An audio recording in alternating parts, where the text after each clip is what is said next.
Dan's charter fishing fleet in the Port of Sheboygan is Wisconsin's proven charter fishing leader, running the most trips and catching the most fish. Enjoy great fishing for trout and salmon aboard one of our 6 fully equipped modern charter boats with experience and professional crews. See why Dumper Dan's is the most popular name in the industry. We offer fishing and lodging packages featuring the best in riverfront condos and hotel accommodations. Half or 3/4 day trips available, so call to make your reservations today or log on to dumperdan.com. Dumper Dan's Charter Fishing Fleet, Wisconsin's proven charter fishing leader.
Digital Pool is the ultimate app for billiards enthusiasts, tournament directors, and league operators. Digital Pool enables world-class billiards events by using innovative technology to enhance and streamline the experience at every angle. Experience features like live scoring, text notifications, table assignments, real-time match updates, automatic reporting the Fargo rating, player stats and profiles, live streaming overlays, online player registration, and digital payment tracking. Enjoy all this and more by signing up for your free account at digitalpool.com. Welcome back, everybody. Match number 2 coming up. And I already have screen 1 blank over there, so that's a real good start to this stream. Fantastic. Let's just do this. There we go. That's what's supposed to be up there. We got Shaun Johnson, Bill Larson for match number 2 today. Just completed the match between Bill Sorensen and Peter Sorsey. What a match that was, of course. Hill. Had to go Hill. Fantastic. So glad to be bringing you the second match of the day. And thanks very much to Chris Green, my co-commentator extraordinaire, sandbagger. Glad to be here with you. Let's get the party started, shall we? We shall. And then we can chat some more. I like it. All right. As most of you know the routine, Dale will go out. We'll do the leg. See who gets to spin the wheel of destiny for their pool game.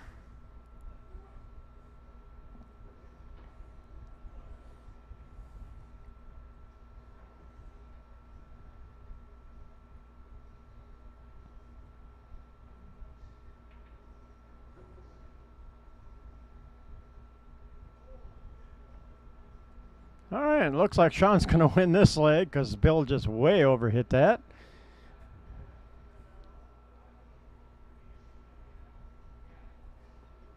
Switch to the wheel view.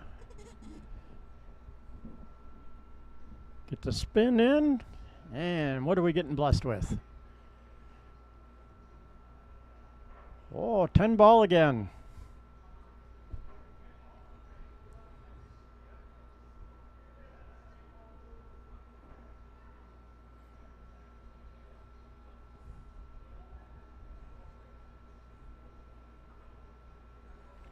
So another race to 11.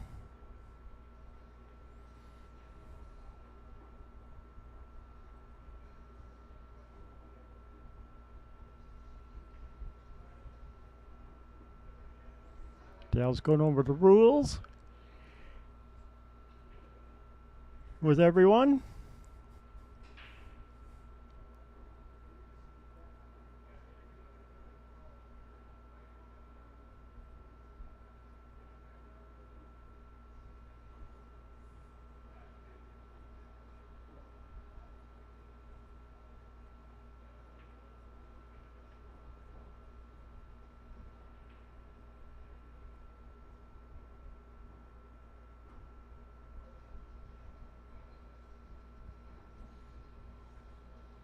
Not sure what they're talking about out there, but they're talking about something.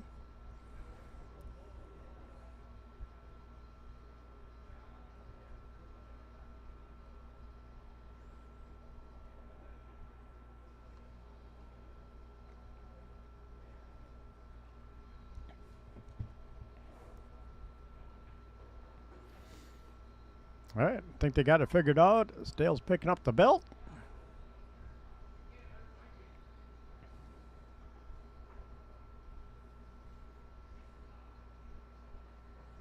Oh, holy spinach. Swing that camera around.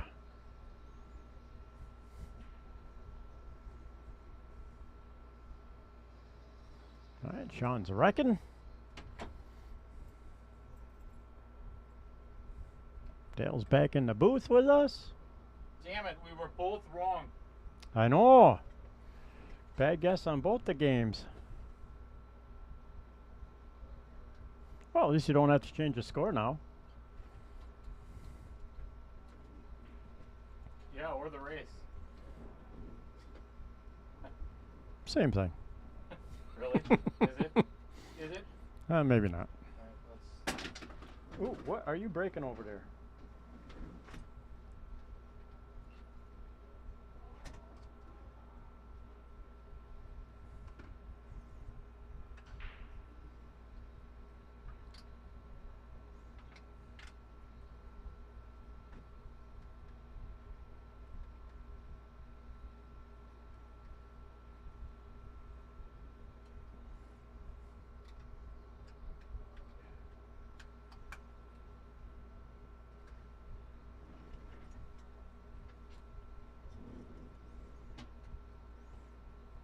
All right, Shaun made a ball on the break. Not a big fan of that second light.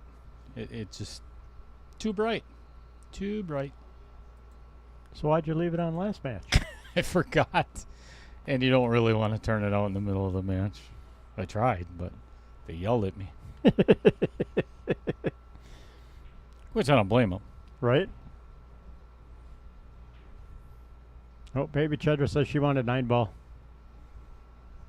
Dale thought it might spin to 9-ball, but we were both hoping for 8-ball, to be honest. Yeah, and the biggest reason, too, because Chris may not say it, but I'm going to say it. Because if it was 8-ball, I would have been all over this telestrator like white on rice. He was hoping to play with his toy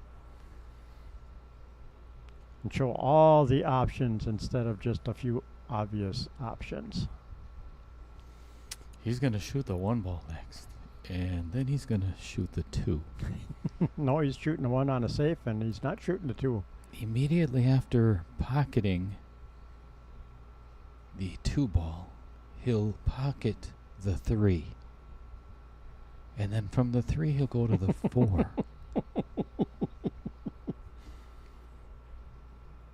Wow, you can actually get your voice pretty monotone there. That's almost impressive. Oh, thank you very much. Thank you. Greatly appreciate that.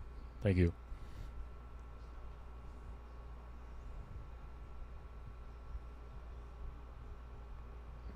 I'm thinking that's a no rail. No, it hit it on the way through and on the way back. Oh, okay. It did.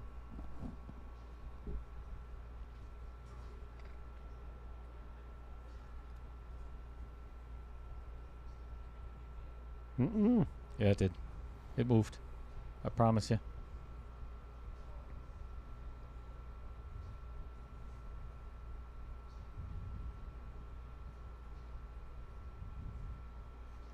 That is a no rail.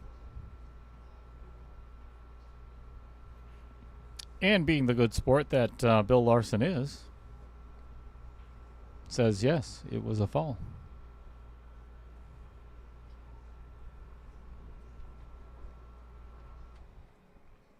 A little chilly.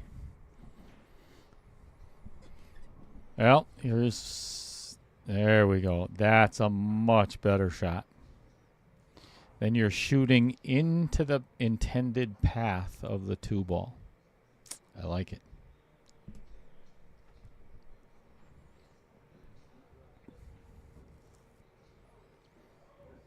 Good use of ball in hand. Yes.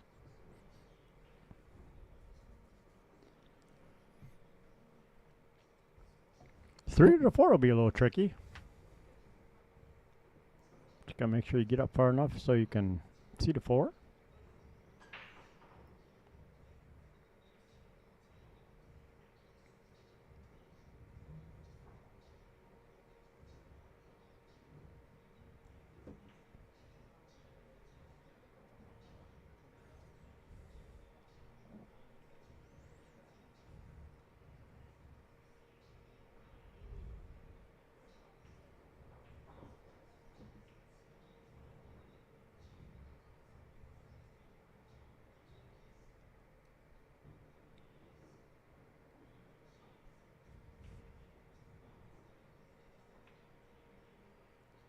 Mister.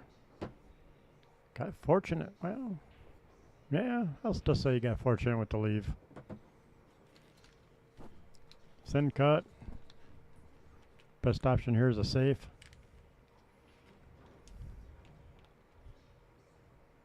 Unless you want that cue ball flying around the table to try and make the cut. Yeah, it's early. Why not? Just let her rip. Well, you could possibly break out the four. No, not with that I angle. don't think it needs to be broken out, though. Oh, that's kind of a cool little tool.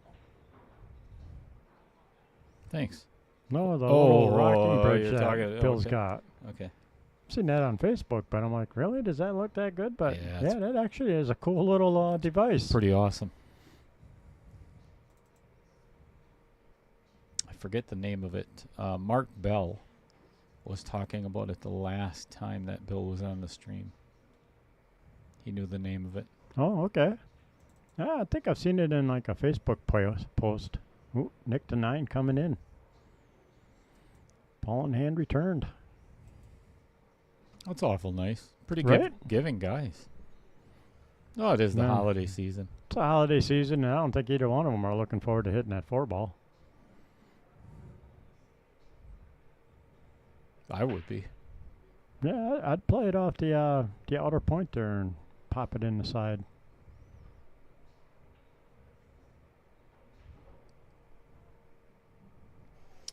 I would not. I would actually roll this.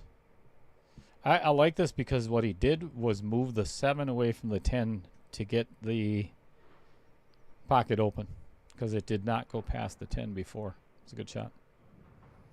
And I think he can hit this just thin enough. Ooh, yeah, he's good. I think I would run into the 5, hit the 4, run into the 5, and just kind of kick it down to the... Never mind. Cheat the pocket. That's what I said. No, that's what I said. Okay. You were right. I know you really hate to admit to that. Oh, dear God, yes. It's like being your wife. Right? God forbid, I actually have to say Chris is right on something for once. Ugh. It just brings The up... torture. Yeah, it brings up phlegm in my throat. Oh, jacked up over the 8 ball.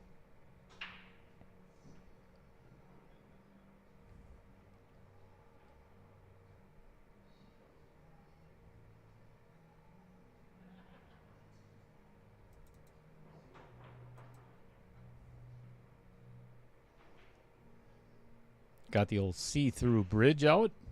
Excellent. Yep. Excellent shot with it.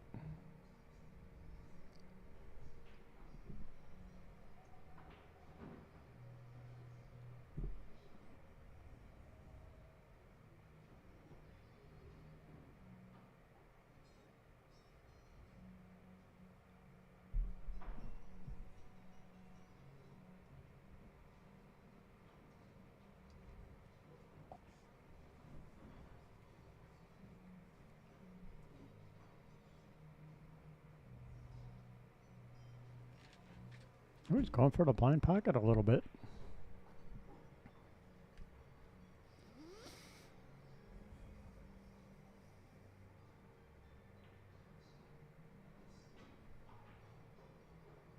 Drills it.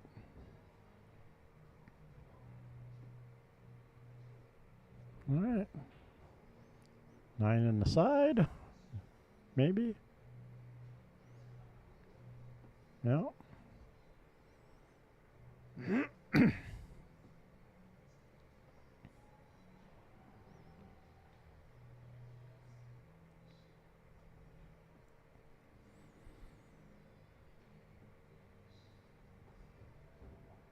Center pocket on that.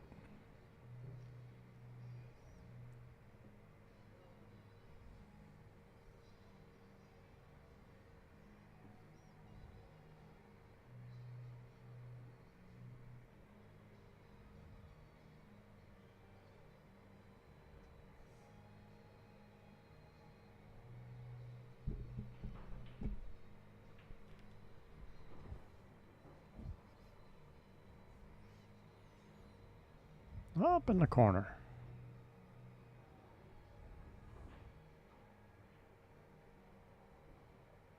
Ooh. Yikes. Was it nerves of the first rack? I believe it was.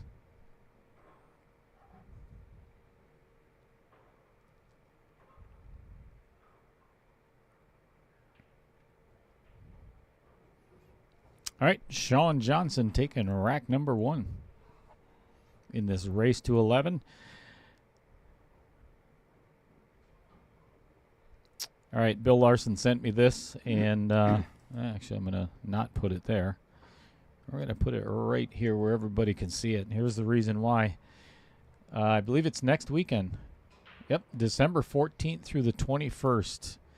Bill Larson is going to be traveling to Los Angeles Convention Center for the, I'm not sure which one this is, but the total prize fund, look at this, is $80,000. Wow. $20,000 allocated to each event, 10 grand for the winner. Nice. And this is the Hayball Parasport World Championship. So this is, Bill just won the National Wheelchair Championships a couple of months back, and I believe this is one of the reasons he was invited to this event, or if he just signed up for it. But either way, Wisconsin is very proud, and Outer Points Production is very proud to be sponsoring Bill in this. It's just a great event. So glad to see that Bill's going to be going, and I hope the hell he wins it. Right? Good luck. Very cool. That is awesome. All right. Shaun made a break. Made a couple balls on the break. Not entirely sure if he can fully see the 1 past the 9. Might be able to play it off to 3 if he wants to get a little aggressive. I think I'd play safe here if... Yeah, that'd definitely be the smarter shot. And safe it is. Yeah, good shot. And what he did was not only put it behind the 3 where it's very difficult to hit, but the 4 is a blocker. And the 3 is a blocker. The 3 is a blocker. And for not to be Captain Obvious, but the 9 is a blocker.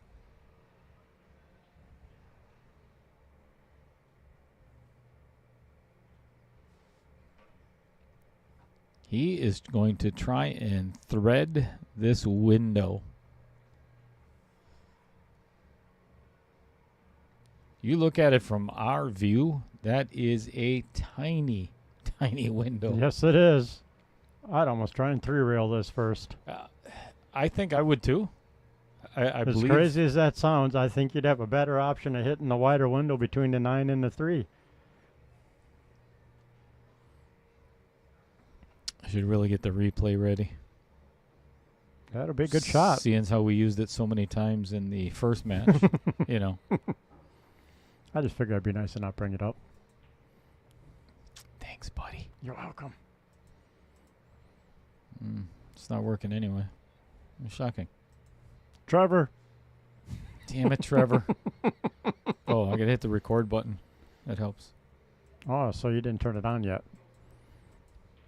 Dale. What? Hit it.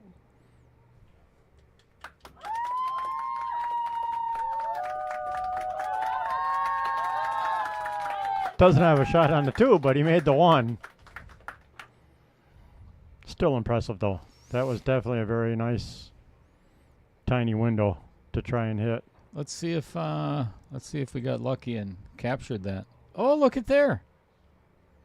I mean, it might not play all the way through, but at least we got the beginning of the shot, you know. Right? Yeah, we missed it. Oops. Got a nice view of him queuing up, though. I hate this thing. Jeez, you'd think I would figure this out. Nope.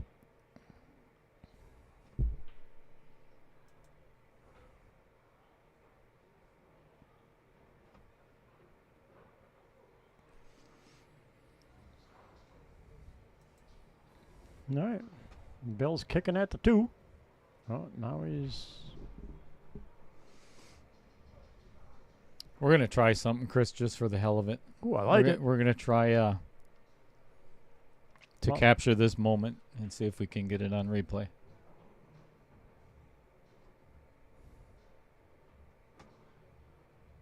Oh, my gosh. Nice hit.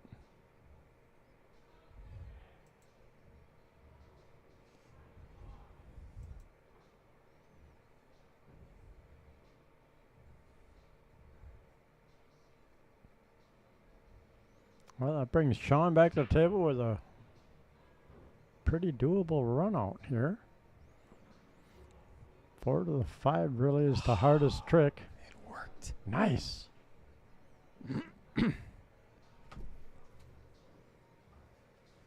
Dale's excited. I just learned something today that I am so excited about. Got the telestrator working and the instant replay all in one day. You are productive today. That is unusual for, and you say productive, because it's Outer Points Productions, but that's the least of what we do. Is correct. Being productive, Right? That's comedy of errors. That's what makes us fun.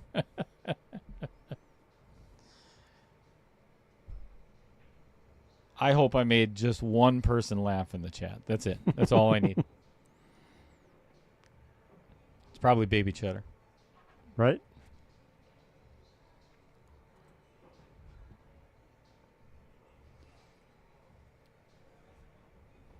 All right. Me personally, I would like to get right there with the cue ball. That leaves an angle to get away from the 9 ball without running into it to get to the 6 ball. Yeah, it could give you a nice little 2-rail punch out down to get down to the 6. Yep. Yeah, he was looking at that angle. That's what he'd like to get to. Because you don't want to run into this 9 trying to get onto the 6, and that's what's going to happen. He might be able to draw out of it, but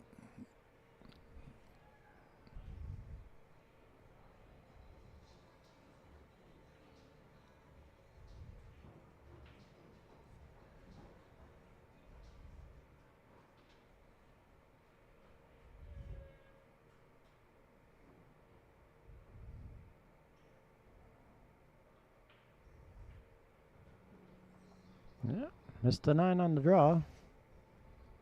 that's where he wanted to get to. That's where he was pointing. Yep. And this is a really good angle to get back down to the 9 ball. Yep. And if he can get right where it is now, maybe a little bit closer, like right around there would be like the ideal angle then to get to the 10 ball. Uh-oh. Welcome back, Al.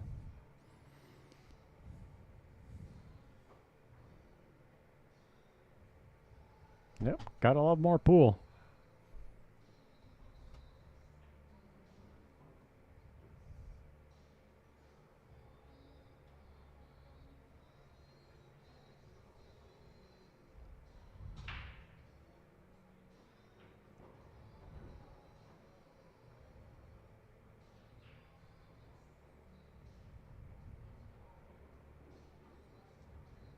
What would you do here, Chris? I mean, the cut in the side is obvious, but it doesn't give you a good leave on the 10. I like that he just called safe. Yep. Here's I was what going to say, here's safe and try and put the 9 down on that bottom rail and put the cue on the top rail. That's what I would try to do with the 9 ball and leave the cue ball right where it is, or actually Yeah, get it up on that top rail right on the get center the cue diamond. ball Yep. right there. It's all very speed dependent, obviously, but as long as you leave the cue ball somewhere or the 9 ball somewhere down there, you're in good shape. Oh. And I was going to say, if you want to get aggressive, cut the 9 all the way down the corner because you can come around 2 rails and get on that 10. Wow. That was a beautiful shot. You talk about gutsy to start out the match. Yep. That was fabulous. What a great out. See, nobody talks about that safety shot. They all talk about that wonderful shot you pulled. I love it. That was a beautiful shot. That's actually a really good point. Nobody really talks about the safe. They don't. Look at all of Chris Melling's highlight things. They all talk about that wonderful out. Yeah, and it was. It's what, 5 years ago now? And everybody still talks about that one 8-ball rack he ran out. Was a couple cool shots, some SA, a jump, 4-railer. Let's talk about Robert Miller. Let's talk about him. He and his partner own what's called the Conscious Carnivore, located in Madison, Wisconsin. They are a whole animal butcher shop that provides expertise to help customers be more knowledgeable about what and how they eat. They opened their doors in September of 2013 with a mission to educate the home cook. From local animal sourcing to on-site high-quality butchering, they can ensure grass-fed and healthy meats. They believe it is time to recapture the flavor of cooking and connecting with family and friends over a home-cooked meal. Thank you, Bob Miller.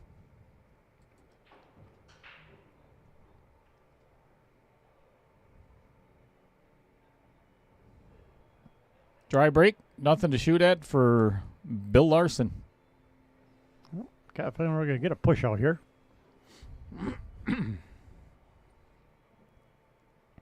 Unless there is a window between the 4 and the 5, I don't know where the heck you push to. Right. Because I'd want to get down.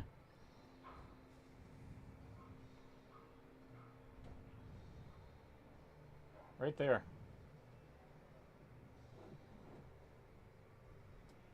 Well, And then I'd play it safe.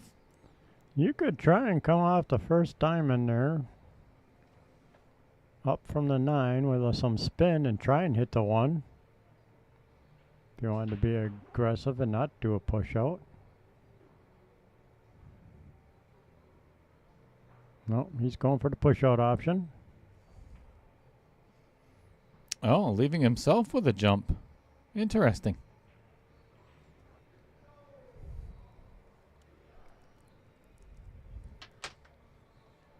All right, let's get ready for the instant replay because now we got it fired up and ready to go. You know, as soon as I say that, I'm going to screw it up. I was going to say, yeah, or it's not going to work, but we'll see what happens. Commentating curse on yourself for the instant replay.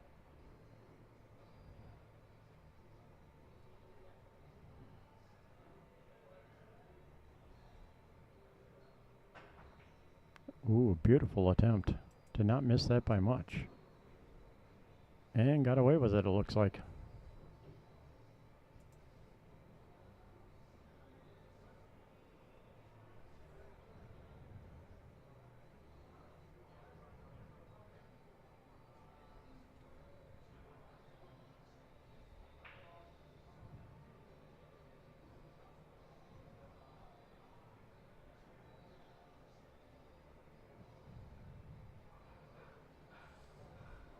All right. Shaun calling a safe.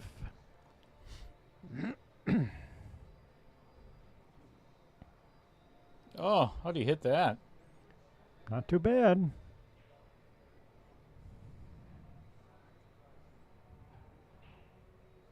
Yeah, I was thinking maybe that 1-8 was wired, but it is not. Mm-mm.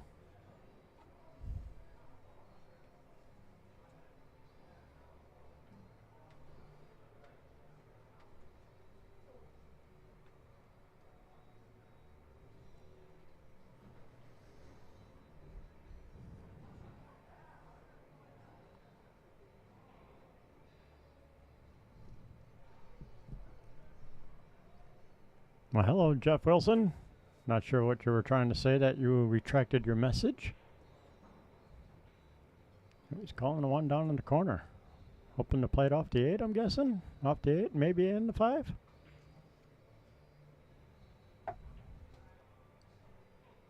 Look at that. That's a nifty little roll. Yep.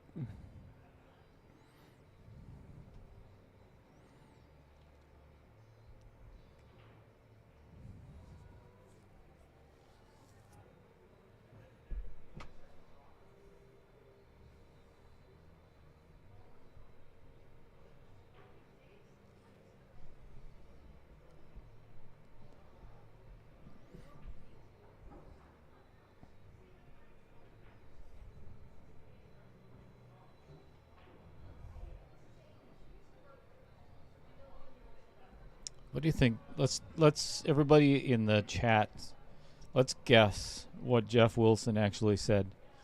Just anybody throw in their random thoughts. What do you think it's what he said, Chris? Who the hell's Mike? All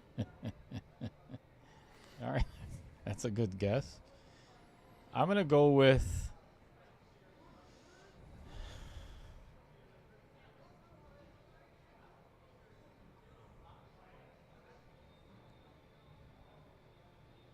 Swing and a miss. Ball in hand for Mr. Larson. why are strawberries called strawberries when they're not made of straw? That's the question I'm going to ask. I like it. That's all I can think of. That's all you can think of at the top of your head? Yeah. Baby Cheddar, what do you think Jeff Wilson tried to say and then retracted it?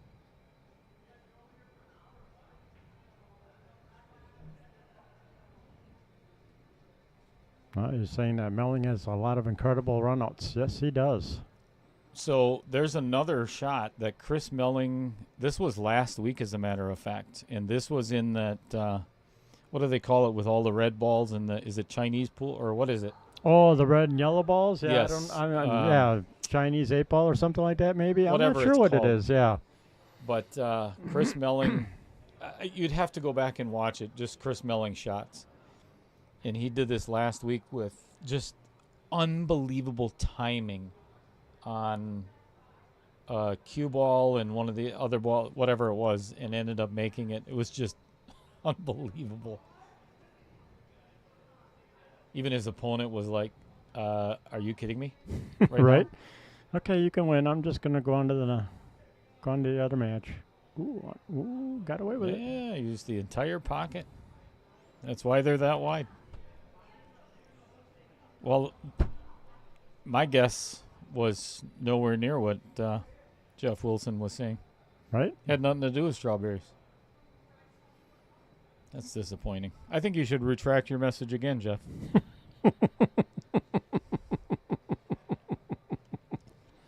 Just say something about strawberries, and then Chris will buy you a jersey. Right?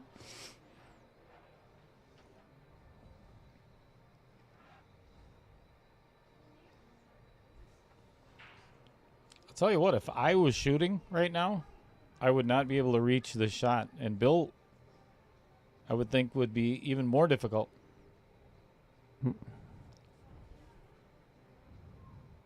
That's the problem with your right-handed players. You don't play right. Us lefties should just lean over the table and pop the 5 and then have the 6 on the side. Whatever. You didn't choose to be tall. Just happened that way. Right?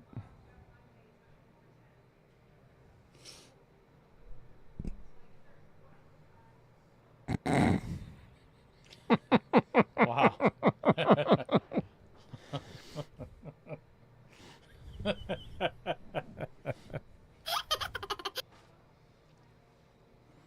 How many seeds does a strawberry have on average?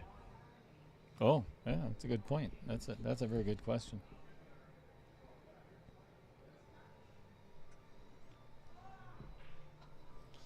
Guess how many pizzas Baby Cheddar's going to be getting this week? Same as last week. 0. But we'll enjoy it while we're here commentating during this match.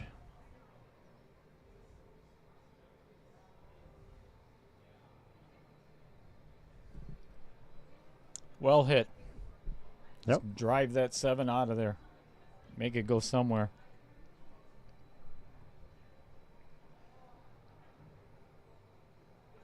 So tell us, Jeff, Now I want to pull out the Google machine.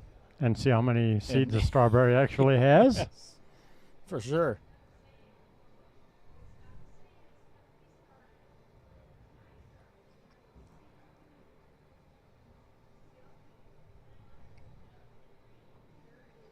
Perfect angle to get back to. It's a 9er ball. Right about there. Let's see how close he gets to my circle. Oh, little firm. Oh. That's a point. That is a point.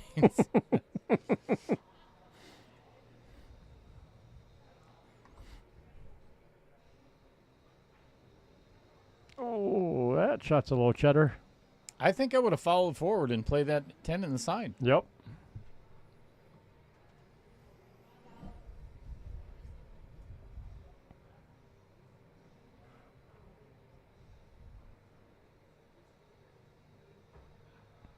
Yeah, that would have been a perfect follow a down shot. But cuts it right in the corner without a problem. Mr. Beautiful. Larson is on the thing. On the thing. On the board.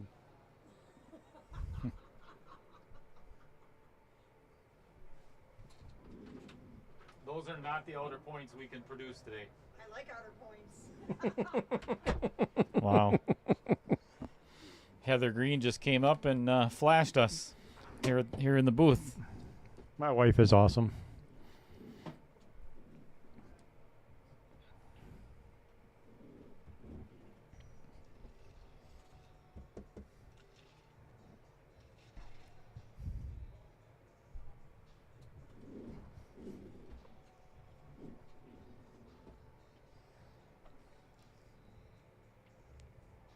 Should probably change the digital pool app as well. This is another race to 11.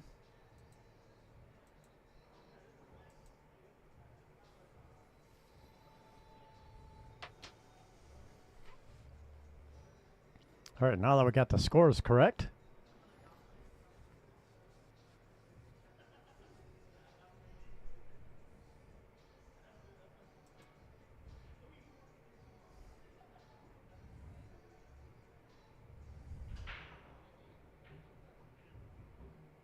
Man, he hits him hard. Yes, he does. What a great break.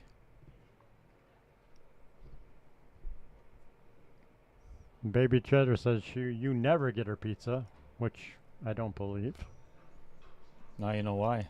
Right? I think when she comes home, she gets pizza from Dad.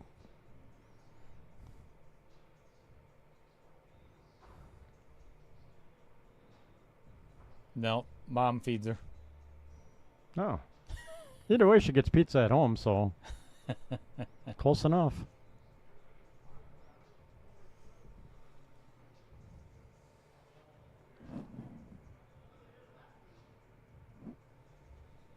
That's where I'd like to be. Was on the right line, just came up a little cheddar. Yep.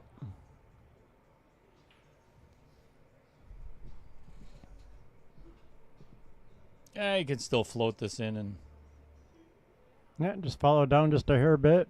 3 in the side. Keep a nice angle for a cut on the 4. Oh.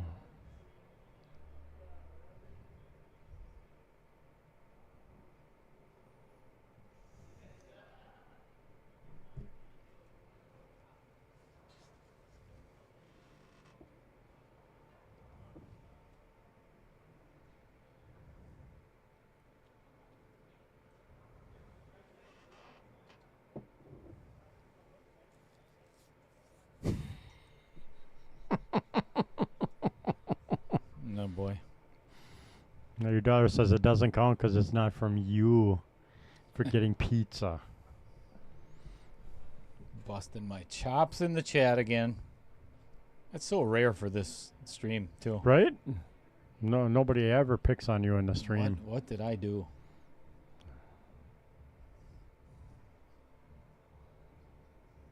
Ooh. Hit that a little thin. He hit that too a lot thinner than what he wanted to. That's why it went Floated too way far. up. Yep.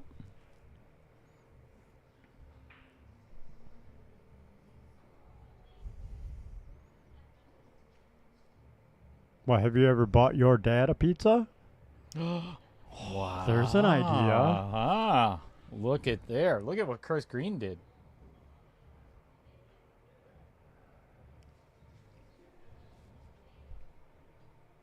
And she does have a job, too. Right? Although she doesn't work at it but once a month because she's in school.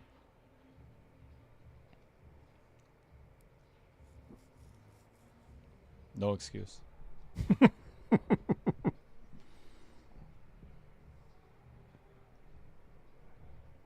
Okay, maybe a little bit of an excuse.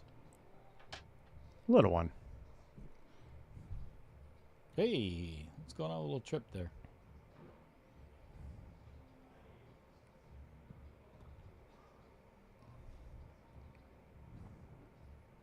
Oh, Shaun getting a little jumpy there. Yeah. Literally. I don't think the force stopped where you wanted it to. Nope, nope. Why are you sitting on Bill's lap? Chris? Hey? You were sitting right on his lap. Oh, yeah, look at that.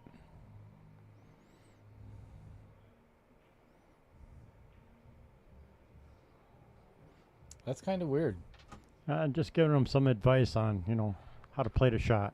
We whispering in his... Whispering in his ear.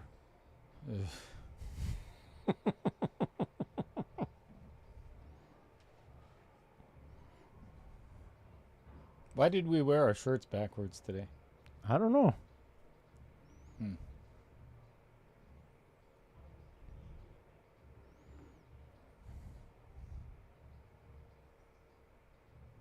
Summoner.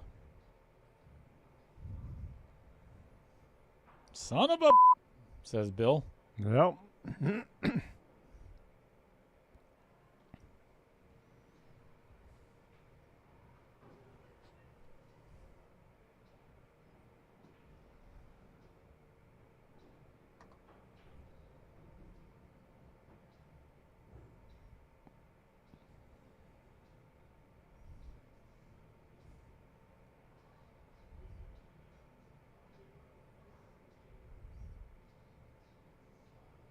Oh, I want a massage.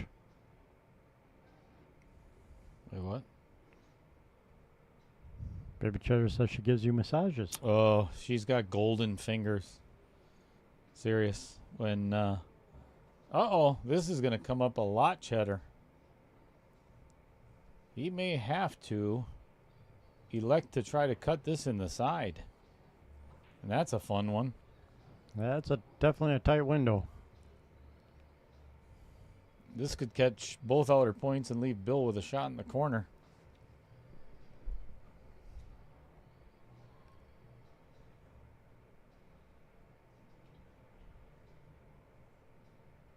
You called it.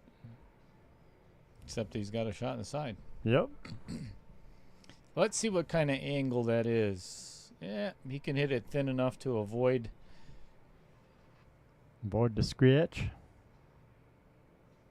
That's not it. That's a big circle to hit.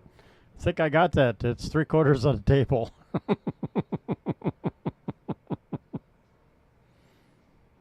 Yeah, somewhere like that. Uh-oh. Oh, perfect. Look at that. He ended up right on the end of my line. Yep. Different path, but right on the end of my line. That's all that matters.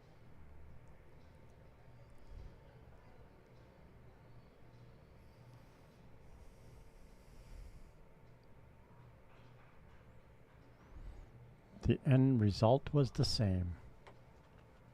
I would not do what Bill is just pointing out there. I would actually just go.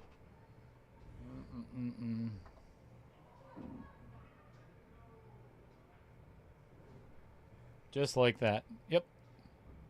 Nothing wrong with that. Nope. Little far. It's all right. Doable. Very doable. This is the same shot we had before. This is the exact same shot Bill had to get his first game. Yep.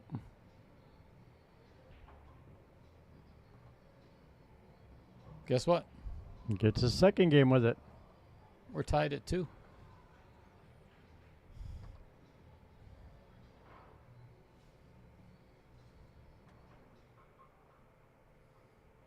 Where is that? There he is, Mr. Didio. Vincent Didio of Gallery 83 Tattoo Company is a multi-award winning artist with 20 years of experience in all styles of tattooing. I'm going to stop right now. Baby Cheddar, send me a picture of your new tattoo that you just got. 20 years of experience in all styles of tattooing, from elaborate black and gray realism to simple small designs. He is equipped to bring all of your ideas to life. Gallery 83 in Fond du Lac, Wisconsin is a relaxing, safe, and clean environment. For more information, vincedtattoos.com or vincedtattoos@gmail.com.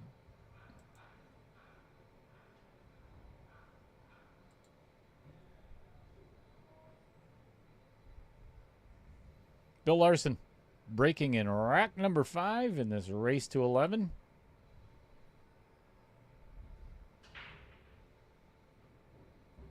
If you're not already a subscriber, I have no idea what it is that you're waiting for.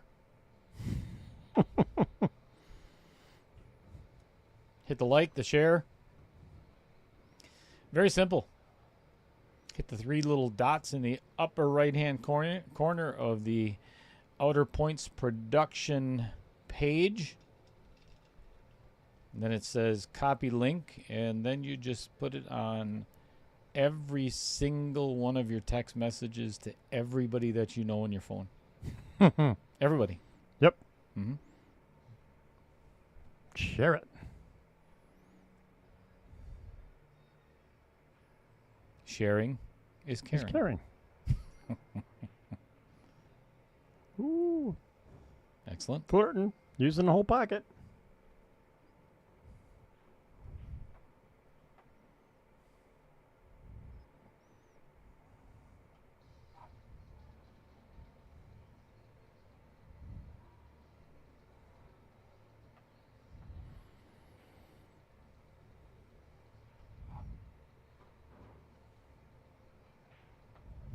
Oh.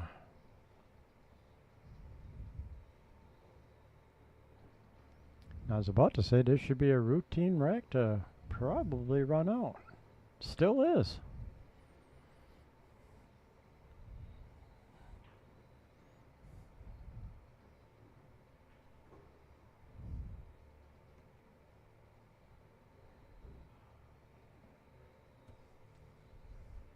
That just followed down enough to get past the 6.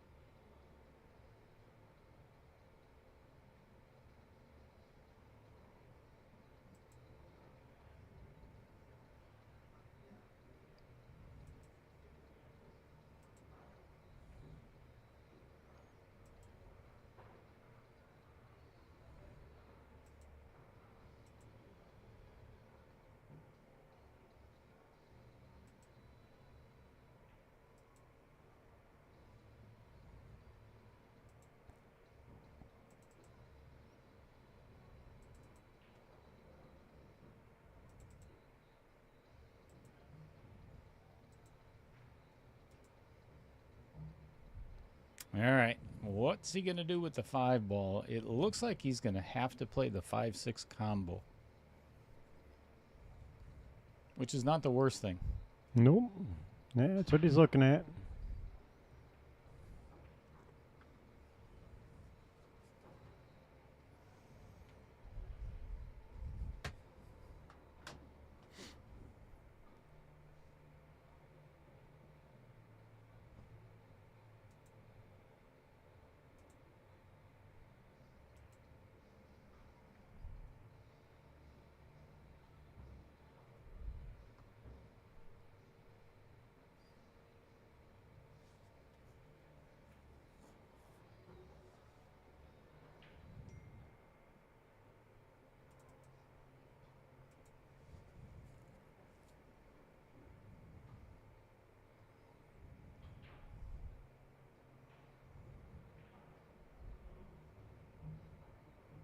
Yeah, still a shot, though.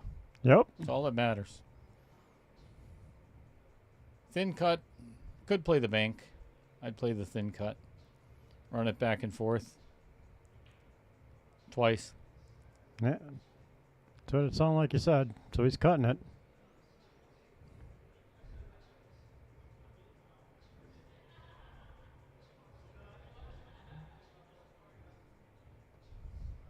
Perfect. Straight. Drop back a little bit. 10 in the corner.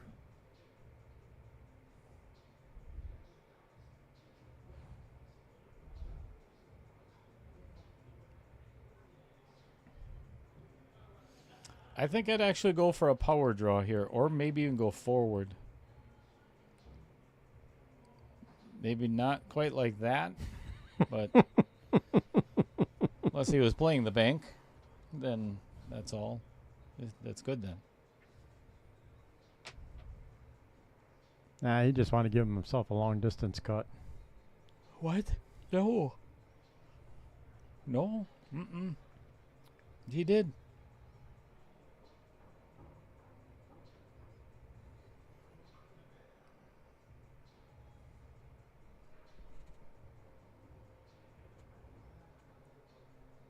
Oh! Almost a contender. Not sure I would have played that shot, to be quite honest, because if you don't miss it, it is a sellout. Yep.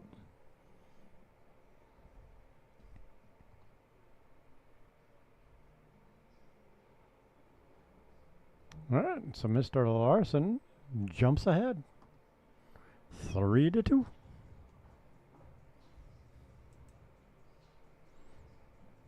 All right. Here's Baby Cheddar's newest tattoo. And let's see if anybody can guess what it is. Not you, Baby Cheddar. You already know what it is.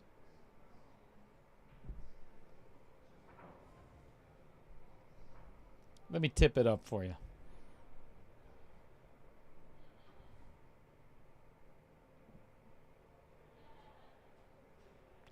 I want to say it looks like a dog bite.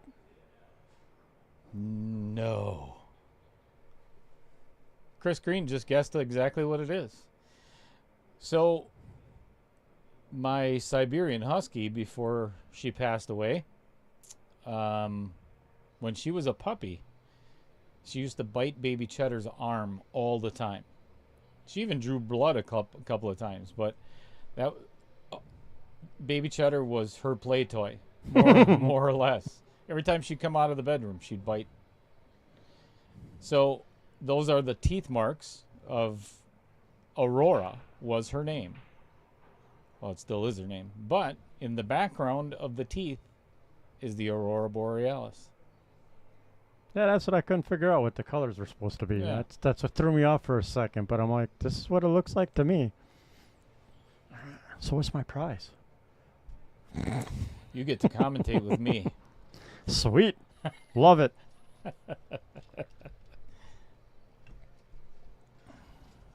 Anthony Sadlin guessed it as well. It's a bite print. Very meaningful tattoo. And Vincent did an incredible job. Yeah, it looks wonderful. All right, Bill playing a safe. maybe. Unless there's a window between the 6 and the 3. Oh, nope. Was that a... Oh, never mind.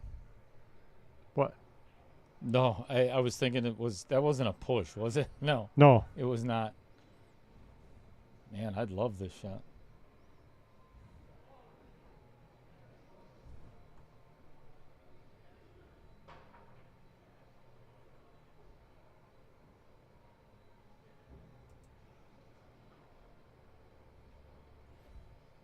He's throwing his hand up, but he made the ball, so I'm not sure what he's upset about. Unless he thought the cue was going to go flying down table or something.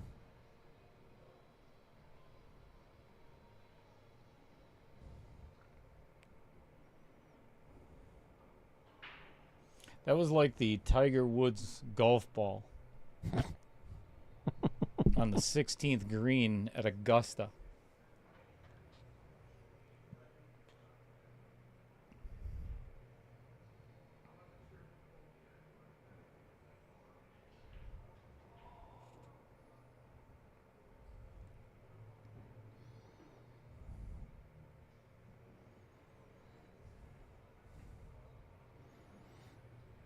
Oh, Shaun was hoping to get a little better lineup for the 210, thinking it was a win. No short racks. Nope. 10 gets spotted, you keep going. He's got to watch out for the danger of the scratch here off the 4.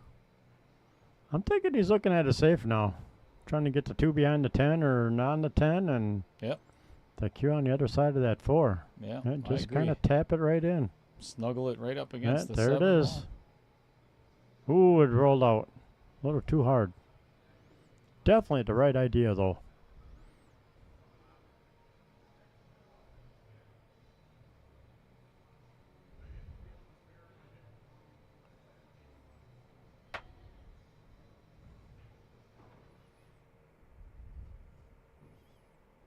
Baby Cheddar says she's at a loss for words, and that would be a first. But Mom and Dad and several other people know how much your tattoos mean. Cue ball right behind the 10. That's what I would do. Or the 4. Or just leave it right out in the window like Chris Green would do. Right? And leave your opponent with a shot. Mm-hmm.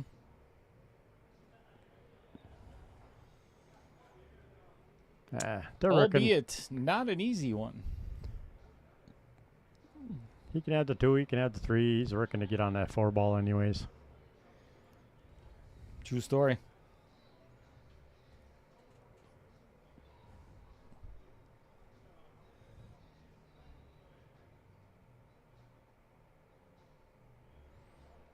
I think we should have nap time on Outer Points Productions.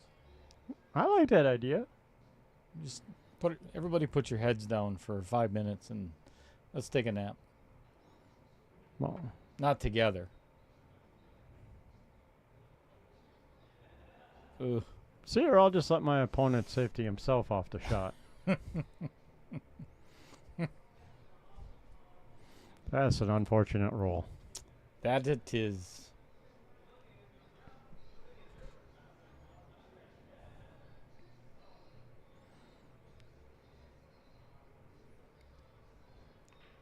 You could almost jump over to 5, try and kick the 3 towards that bottom corner, and maybe get lucky and hold on the 5 or behind the 9 for a safe. No, I would Not would not easy jump or high percentage, but I would probably kick at this and call the side pocket. Yeah, I would too.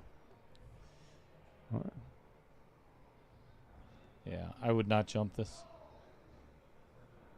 Oh, he's gonna try and jump and cut it in the side. Well, this will be impressive. Get that replay ready. Swing and a miss. And knocks the And 4 breaks out. the 4 out. That's the worst thing you could have done. Yep. That's why I would have kicked at it. Too many bad things can happen when you're doing that.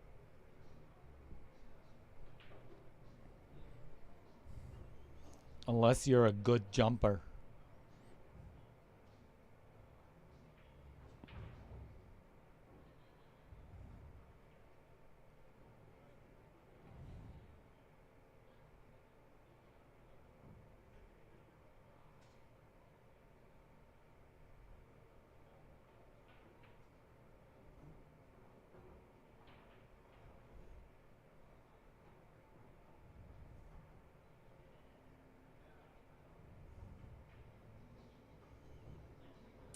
All right, I want to show everybody something.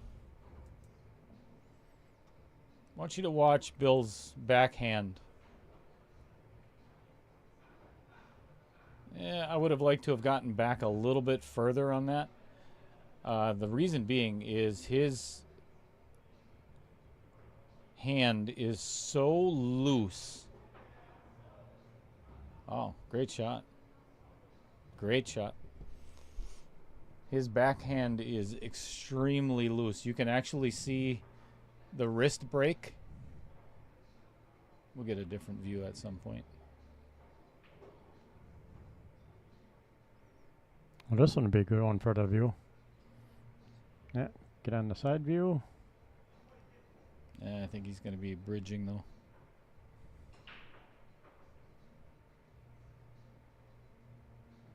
Yep, you're right. Never mind.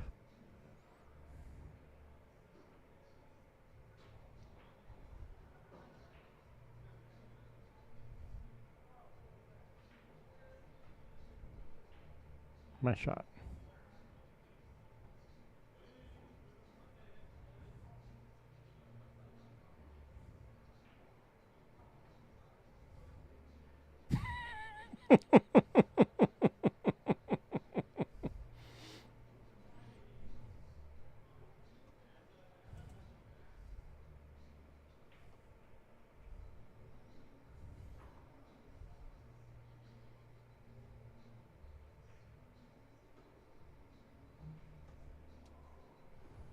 Oh, this is the easiest shot he's had on the 10.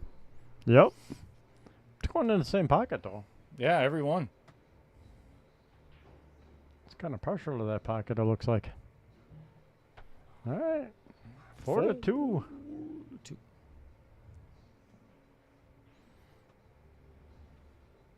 In favor of the wheelman.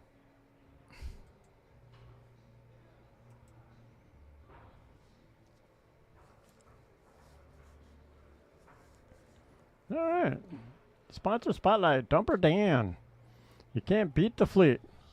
Our clean, modern, new boats, an experienced professional crew, and a one-owner business makes all the difference. You'll enjoy fishing aboard many of our 6 tournament-winning, fully equipped matching Baja Cruisers sport fishing boats. Patrol on the beautiful Lake Michigan for quality trout and salmon aboard Sheboygan, Wisconsin's all-time largest charter fishing fleet.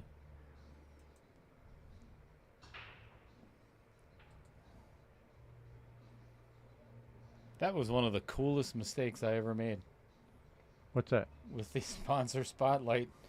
I right clicked instead of left clicked, and that's how it brings it forward. Like Oh, that. That's- okay. That is kind of cool. It's pretty wild. Happy accidents. Just like when I wet the bed. Wait, what? What? What? Who said that? I haven't wet the bed in days. Oh, so you haven't gotten that leaking problem fixed yet, huh? No, Tovar hasn't been over to the house yet. Yeah, I really got to give Brett a call.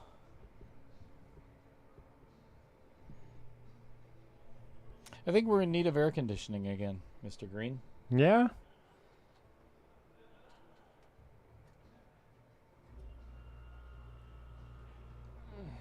Air conditioning it is. Nice bank. Little bump. Perfect.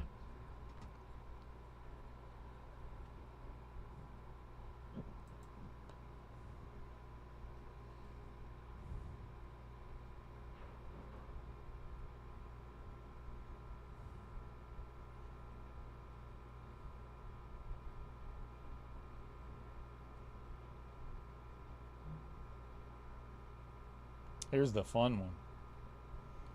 3 to the 4 is if he can draw over to the 6, Yep. he's going to have to put a little bit of pace on this 3 ball, but I think he can do it.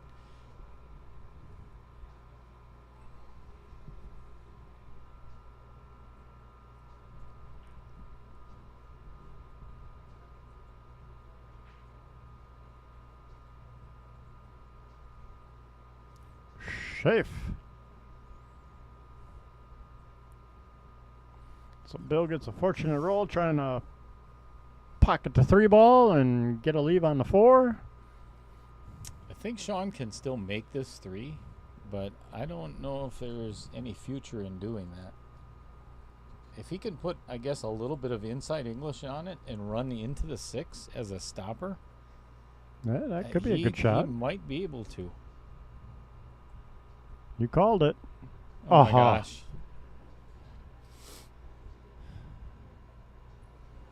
That's just not right. That was a pretty shot. You know, I called it all except the scratch. Yep. I didn't see that coming. I don't think No, he did either. Nope. I think he hit it, full enough that it would have just stopped and sat there. Even Bill just shook his head like, wow, what a crap roll. Stop shot. Doink.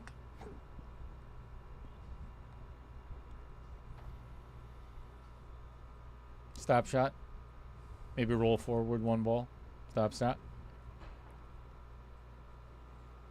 Let's just keep doing this. Right? Stop shot. This one he could go either way. Stop or follow it up a little bit. I think I'd follow it and play it in the side. Or just miss it completely and leave it for your opponent, which is the Chris Green method of pool. Right? Only for you because I like you so much. Not. No, that was my day yesterday. Hit the ball and rattle it right in the pocket. 5 times.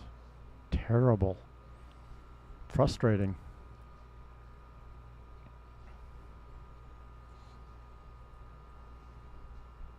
It's a good thing I like my pool cues.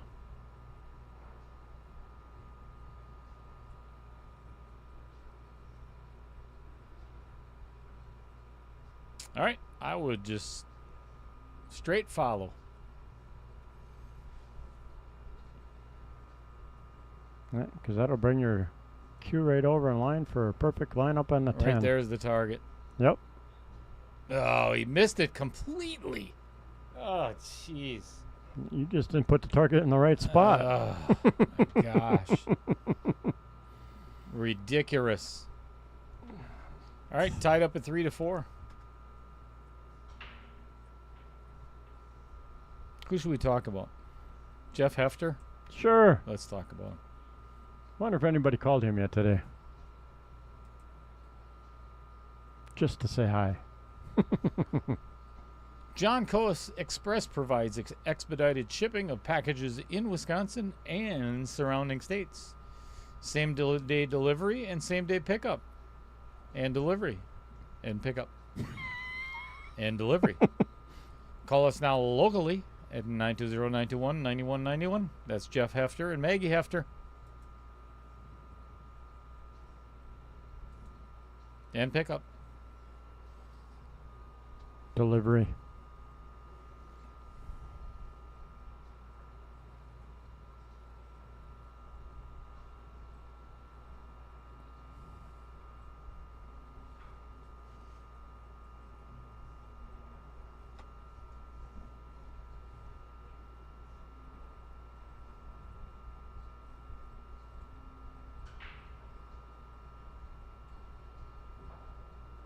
Nope. Well, made a ball.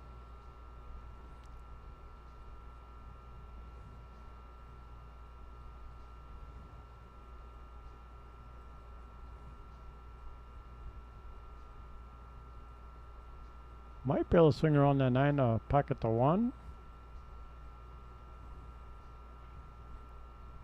2-6 combo.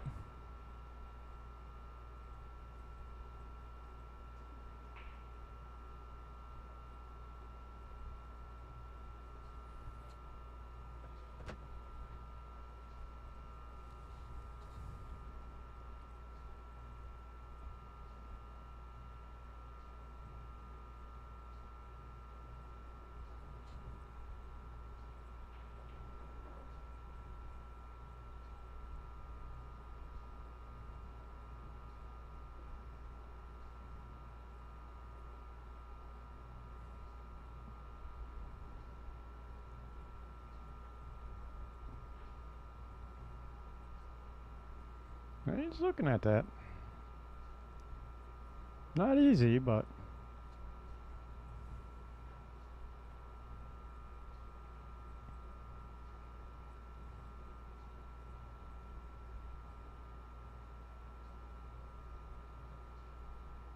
I don't know about that way. Oh, I do not like this shot. Then they'll give you a leave on the 2 in the side or all the way down, I guess, but Is this off the break? yes, this is off the break. I Yet. understand why he's doing it, just for the simple fact, where are you going to push to that your opponent isn't going to make you shoot again? Right. But, I'd spin off the top rail and come into it. oh, and then he moved the 3 as well, which actually, it didn't hurt him just yet.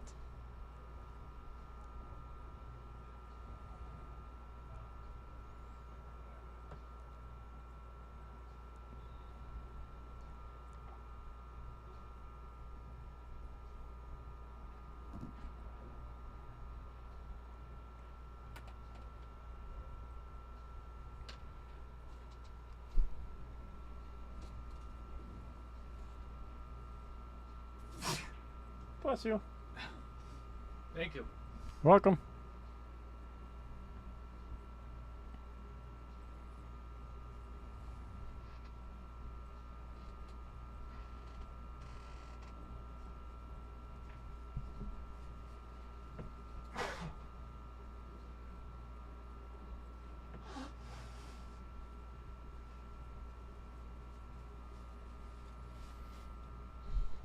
Pretty sure Mrs. Cheddar got me sick.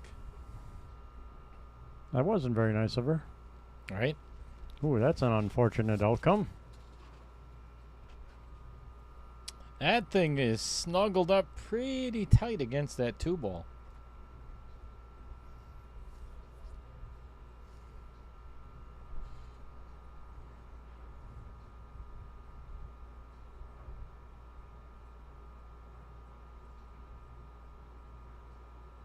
Uh-oh. Ooh. Perfect. Yep. Nice shot.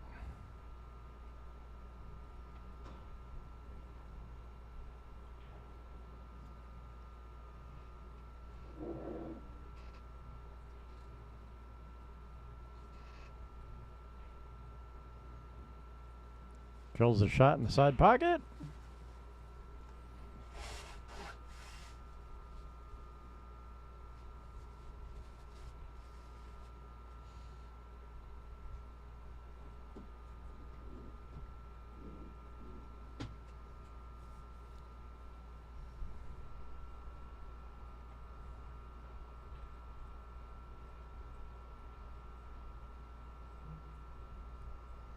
Well, Bill's looking good for the moment.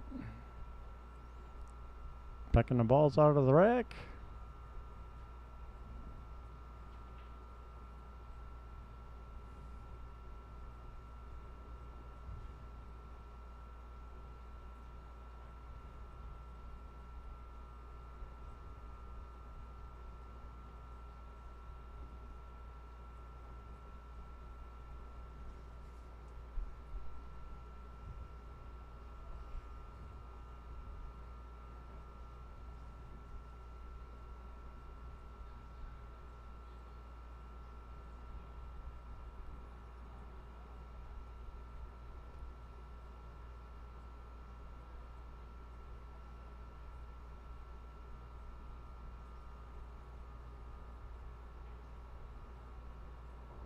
Nice shot.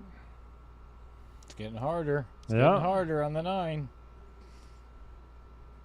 Well, back to that shot that Shaun had, you know, a little bit of inside and make the cut and That get makes the cue back about where it is now for the 10 in the same pocket. Yeah, makes it more missable. Yep.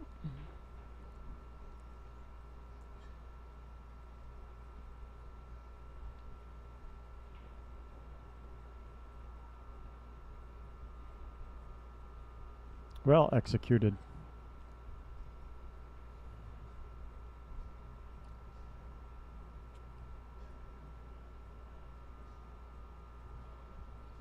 That is a cool stick. It is cool with the slide out extension.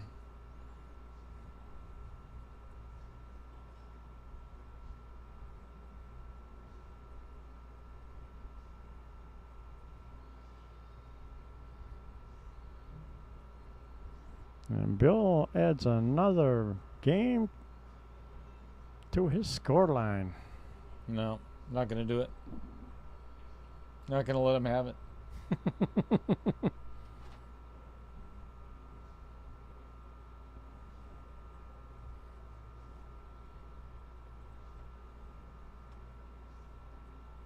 Who we got? Pick somebody.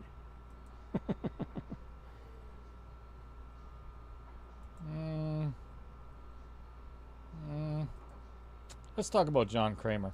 I like Okay. talking about John. You like talking about John? Wisconsin Billiards Hall of Fame is a nonprofit organization that recognizes and honors the individuals who have made a profound impact in billiards through exemplary talents, dedication, and their contributions to the sport in our state. They work to preserve the history of these individuals and act as a foundation of support. And congratulations to Matt Strong, who is now part of the board of directors of the Wibhoff, along with Greg Andler, Jan Maglio, Kelly O'Hearn. Trying to think of who I think that's it. Oh, and John Kramer.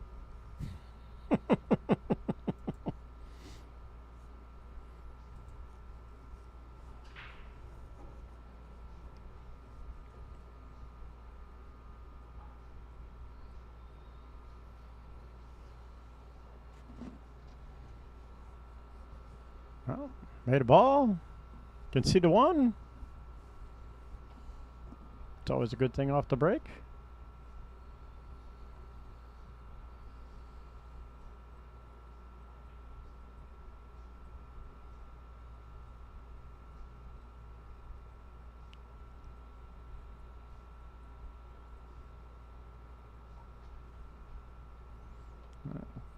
Cutting the one in the side. Uh-oh. And he might have gotten, I think he got in trouble. I think he's right in the window to play the Oh. 2, right between the 9 and the 10.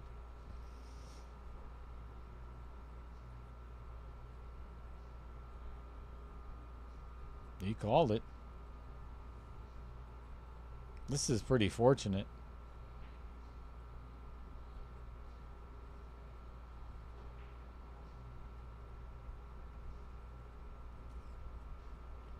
Okay, not so fortunate anymore.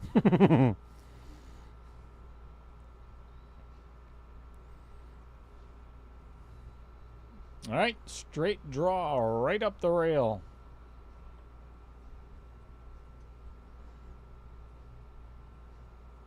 Try to get the cue ball kind of where it is right now. Even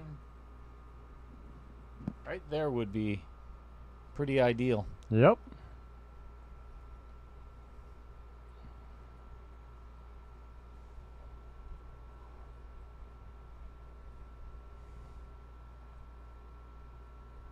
See if we can get the right there. That's the winning spot right there. Oh, so close. Look at that. He put it in the exact same spot that the cue ball was just in. That is awesome.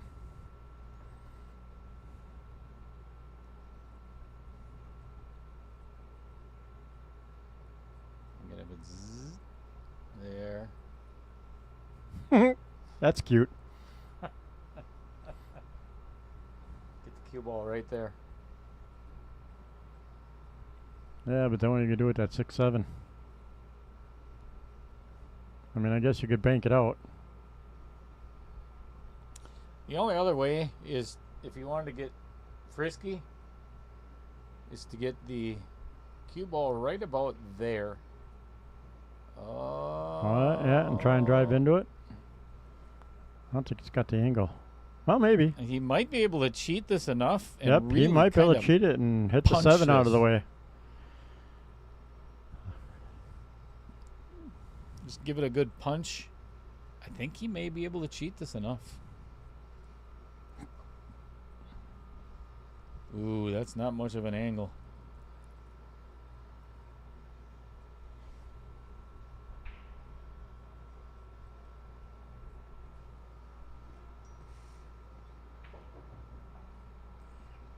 Missed it. Safety time. Let's get right in there.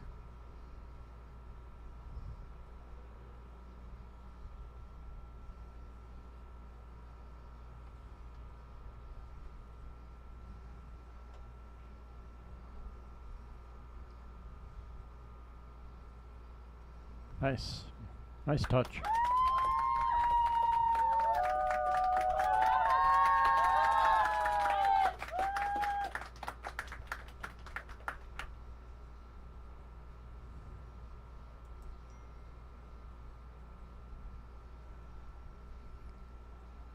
Brittany Olson chiming in the chat. The Rebel saying, let's go, Bill. I'm thinking he feels the same. Nice hit. Beautiful. Do you play the bank, Chris Green, or do you hide it behind the 7? I kind of like the bank from that angle. I think it's fairly easy to do and get a leave on the 7 yet. I think he's going to play safe. Yep. Which is fine too. I mean, whatever you're more comfortable with.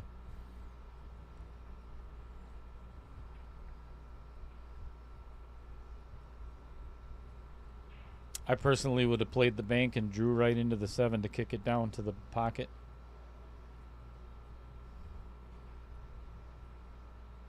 Holy guacamole. This is the cue ball and 6 ball hit each other 6 on the side. 3 times. 3 times the 6 and the 1 or the cue ball collided. I think in the beginning, and then a double kiss, right? 1, Yep. 2. Oh, just missed it, but yep. And then 3. That was fun.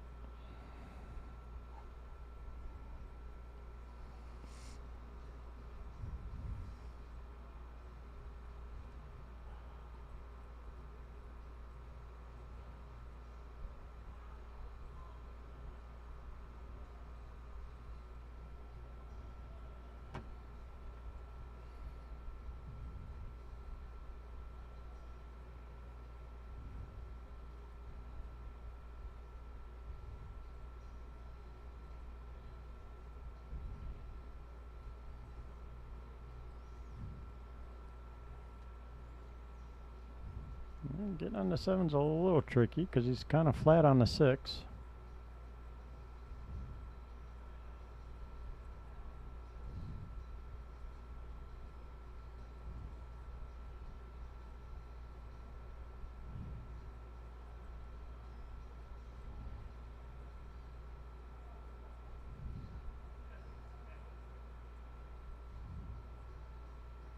Ooh, rattled it. Rattled the 6 in the corner. Again, that was my whole day yesterday.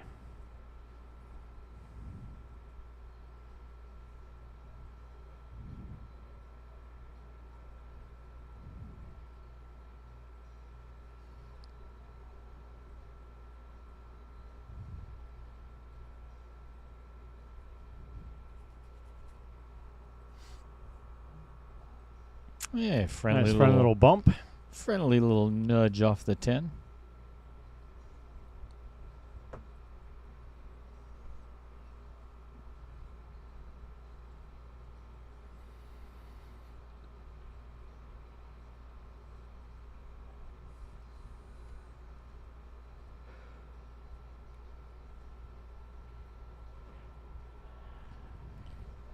Nice little drawback.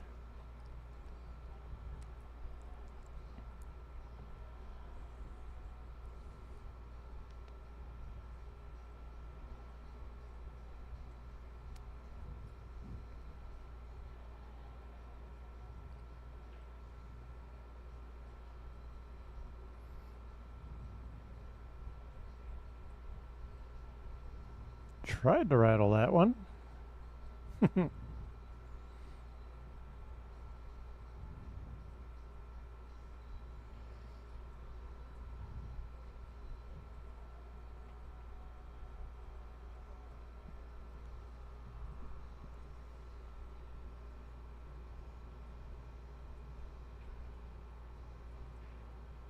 Nice shot.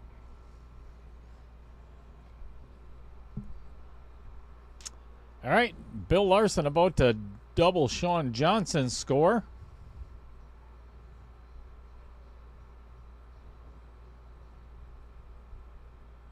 Ooh. Close. Close to a commentator's curse. All right, you can get the paddles out and get your heart started again, Bill.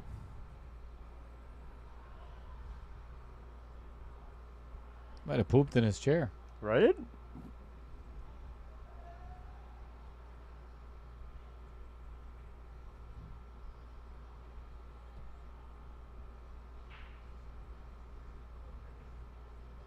Here you can see the back of Bill's shirt. His nickname, Hocus Pocus.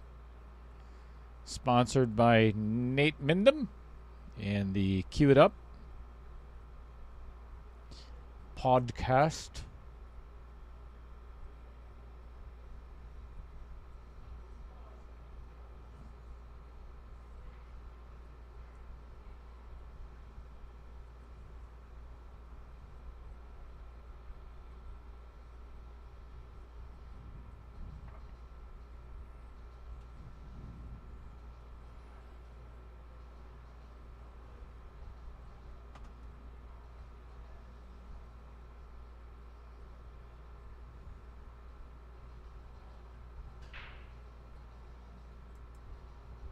All right, we'll wait for him to go grab his cue.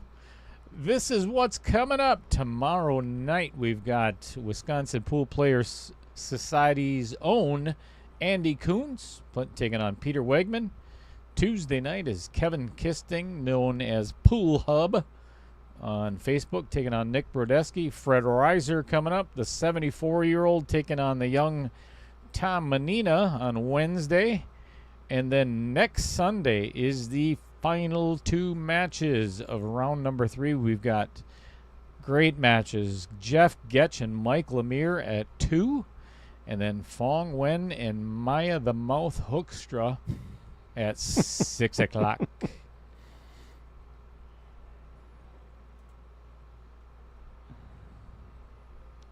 Four or five in a spot of bother. And now the cue ball is in a spot of bother. Whoopsie. Yep, that might be a little aggressive there, Bill. Probably jump, go 2 rails, and right into the 5 ball, and end up with perfect shape on the 4. I like it. I'm calling it. Calling it. Here we go.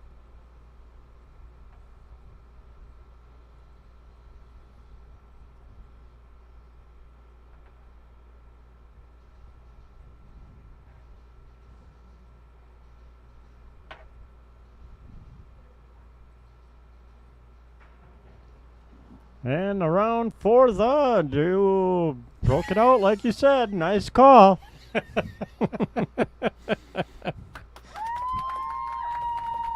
Yeah. That's the way I would have played it. That's exactly the way I'd have played the 1 ball. Right into a jump shot. Right? Well, yeah, it's the only way you get the good breakout. That's right. That's right.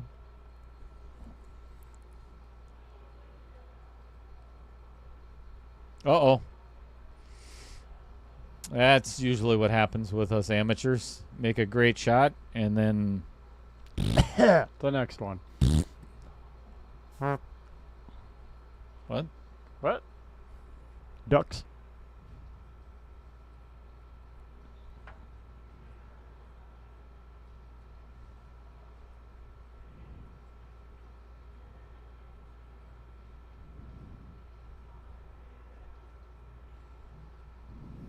Ooh, did he get over far enough?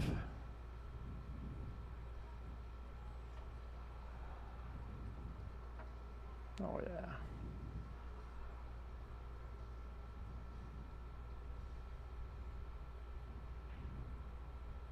Oh, they're both rattling balls.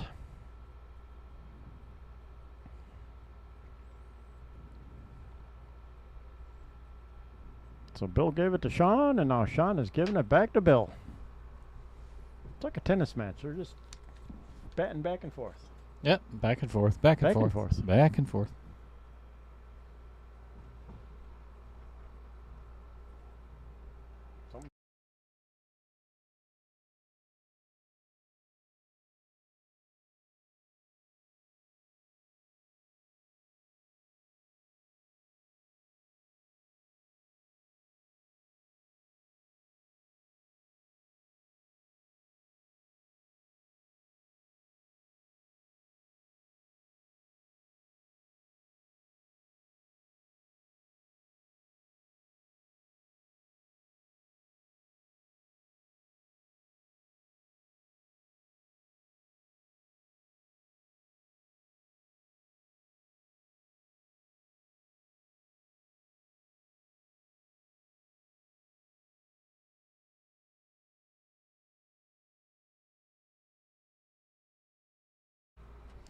All right, I don't know if he has a clear shot.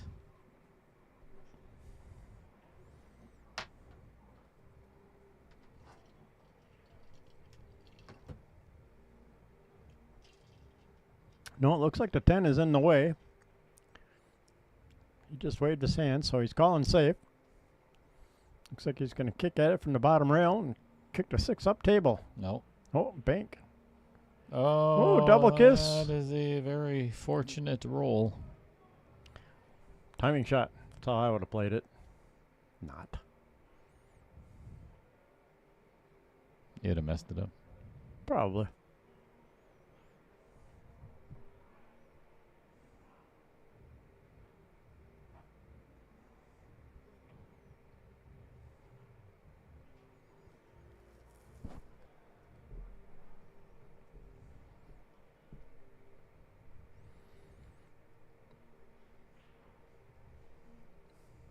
Good shot. Yep. Good save. Yeah, and got to clear that 9 ball, which is extremely helpful. Yes. That way, if he does get ball in hand, he's got a clear shot at the 6 to get to the 7, to get to the 8, the 9, the 10, which is really a cool objective in rotation. Thank you, Mr. Obvious. That is a good hit. 6 off the 9?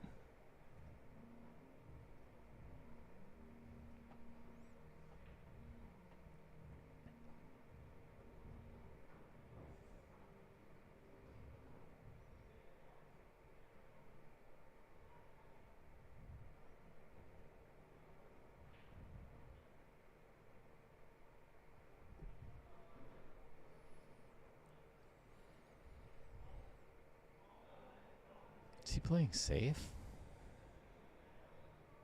He did. Not a bad shot. No. Good save. Yeah, I kind of like it.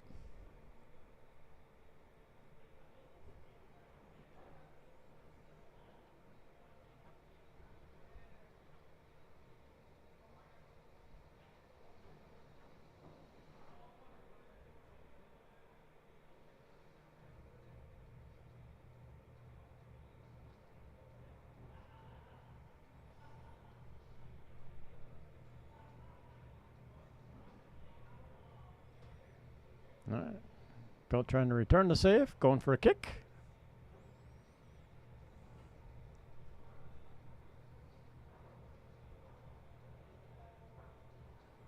Got it.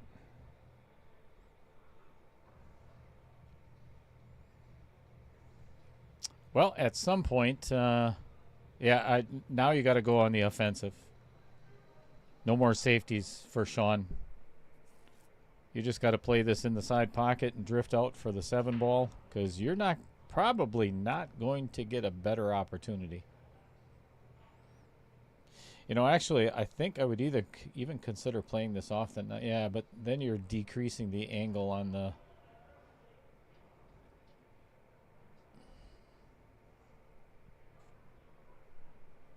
Not a huge fan of this. Here's the reason why.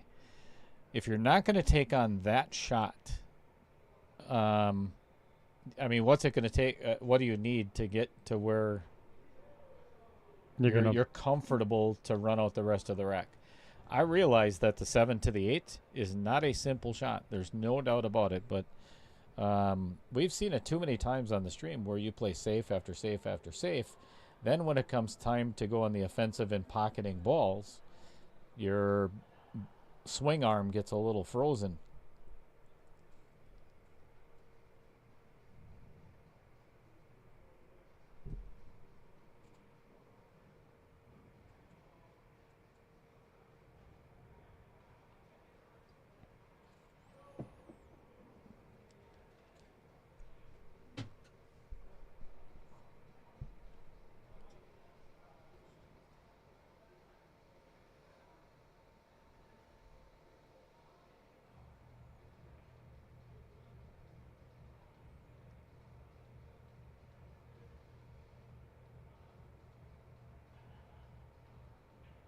Ooh, nice attempt.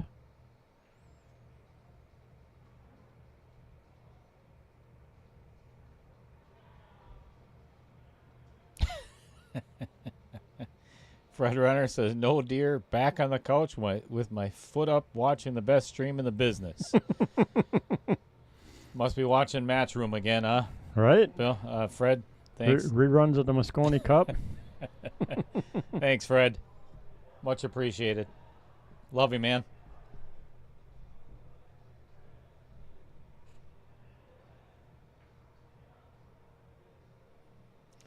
Well, here's what I was talking about. So now, Shaun had to make an offensive or a defensive shot, and now is having a little bit of problems.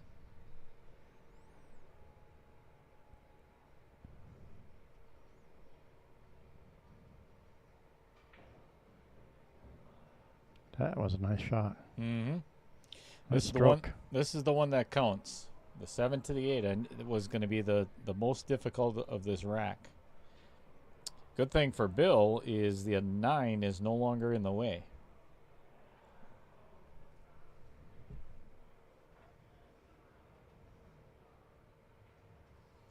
That would be my target after pocketing the 7. Mm-hmm.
All right, here is the 4th 10 ball that we are looking at the exact same angle, and it's Shaun Johnson.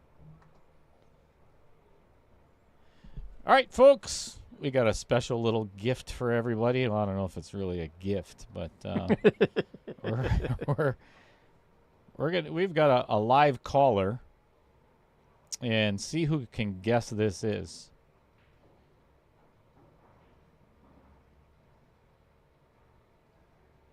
We'll see if he answers first. Caller, are you there? Oh, let's unmute him first. Hello? Hello? Hello, can you hear me? I think he answered. Ooh. Hello. All right, we're trying. Are you there? Well, he's there. We just can't hear him. I heard one hello, and that's about it so far. Yeah, that was on the. Oh, that's a shame. So you just hang up on him. Oops. Oops. Sorry. That's too funny.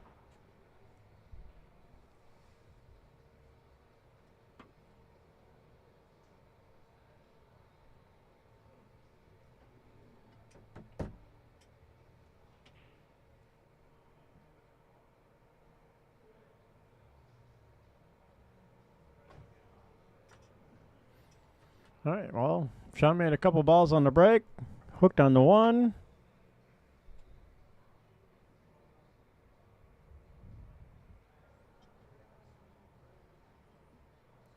All right, we're going to try this again. See what happens. You going to talk to me this time or what? Oh, there we go. I think we will. All right, everybody in the chat, see if you can guess the voice. That's the game we'll play. All right, time's up. It's Matt Strong. Wow, that was a long guessing period. Right, you could at least give him like 20 seconds. So everybody, welcome in the chat, Mr. Matt Strong. He's the billiards manager here at Varsity Club, and we just wanted to welcome you to the stream and congratulate you on your victory yesterday. Hey, thanks. Tell us a little bit about your Strong Knife company, if you will, Matt. Well, I make knives for the outdoor enthusiasts. I make a fishing knife, a hunting knife, and then I also make kitchen knives. So I've got about 4 different varieties of kitchen knives. And then the outdoor knives, it's just a basic hunter that you use for, cleaning a deer, carving, basically anything you're going to do out in the woods. And then I've got a fillet knife for filleting up fish. Nice. Awesome. And are you any by chance taking the orders for Christmas or anything, or are you pretty well set? Yeah, right now it's pretty close. It's a little too close to Christmas for Christmas orders. I had a couple emergency ones in. My normal lead time's about 12 weeks, so this is definitely way too close Emergency for that knife right now. Huh. Yeah, I've got a handful of knives, but that are, just stock knives. So I might have something if somebody was looking for something last minute. I've got a few kitchen knives. I actually have a couple hunting knives too, but right now I'm pretty much building to orders, so don't have a lot of stock. Okay. So we were talking about a little bit about it, Matt, about your lesson plan here at Varsity Club. Who and how often do you teach? So basically my target audience, I would say, the people who are going to get the most out of my lessons are going to be, beginner to intermediate. I would say, any sort of starting Fargo up to maybe like a 625, I would say, are going to be the people that are going to be, utilizing lessons or get the most out of lessons. Anybody getting started, the fundamentals are really going to help a lot. And then, anybody who's been playing for a little while and just, is kind of stuck and needs to get to that next level. Sure. A lot of the people that I do lessons with haven't had lessons before. That's a real common thing. So if you haven't had lessons, that's not a big deal. Getting started with some basics and working on, fundamentals, pattern play, safety strategy, stuff like that is real common topics that I work on with people. Okay, so would you take any student? I mean, even like Chris Green? Well, there's people that I can, really do a lot for, and then there's people that really can't be helped. Sure. And Chris would probably fall in that ladder. But I could try. I Yeah. mean, if he wanted to give me some money, I could, do what I can. But I wouldn't think really Dale make should any sponsor promises that. with him. You want me to sponsor your lessons? Yeah. Yeah, there's some money down the toilet. Another alternative would just be, start the money on fire. Yeah, That yeah. would probably. You get the same results, a big pile of ashes. All right. A lot of people have been talking, and there's quite a few comments on your single elimination long race tournament. Where did that idea come from? I'm just very curious. Well, that one I actually can claim as my idea. I don't know where I got it from. It's just one of those things that I really like the longer races. I just think I mean, like last night in the finals, Dave Searing and I raced to 15. We went hill. I mean, that match was, I think, 2.5 hours, something like that. Yeah, 28 wasted games. Yeah, no kidding. And it's just fun to be able to get into a match with somebody and not have one bad roll or a couple bad rolls determine the match. Like in a long race, you can overcome a little bad luck here and there, and you really get a chance to see, a lot of times it comes down to, who can catch a gear. And in a race to 9, a race to 11, a race to 13, you're going to get that opportunity to catch a gear. And I just think it's way more fun. You don't have that, crazy pressure of, hey, this is a race to 3. So if I get hooked behind this ball, it's over. Yeah, it's going to cost you the whole match. Yeah, you really get a chance to, it's a lot like the KO matches that you have that have been so popular. In those longer races, the better player usually wins. And, you don't get just that one unlucky roll that costs you the match. Mm-hmm. And the problem is, though, is in a standard double elimination tournament, those long races just aren't doable, because people don't want to be here till bar close, and you end up having to split because it's 2:00 in the morning, and so the single elimination really gives you the opportunity to play those longer races, and you get done early. I mean, last night Dave and I went hill, and so that was the longest that it could possibly go. And I mean, we were still done by 11 p.m., Yep. which, in a tournament where you can win $1,000, that's rare. So, I just love the format, and I was really hoping that people would enjoy it. And like you mentioned, it has been going over really well. We've had 2 of them now. We've filled them both up, and we've gotten some really good feedback on it, which I'm excited about. Yeah. So I plan on having some more. Yeah, word on the street is it's met and exceeded a lot of people's expectations, and I know quite a few people on Facebook commented on your post earlier today about the picture, and they're looking forward to the next one already. That's fantastic. Yeah, it was really great to get the positive feedback, because I think it's a really fun format. Lots of good things going on here at Varsity Club. Absolutely. Alrighty. Well, thank you very much for your time, Matt Strong. Greatly appreciate it. And we're going to get back to the match here. And Awesome. We'll be doing this again sometime. Yeah, looks like we got a good match here. So thanks, guys. You betcha. Appreciate the time. Have a good night. You too. Brutal phone call.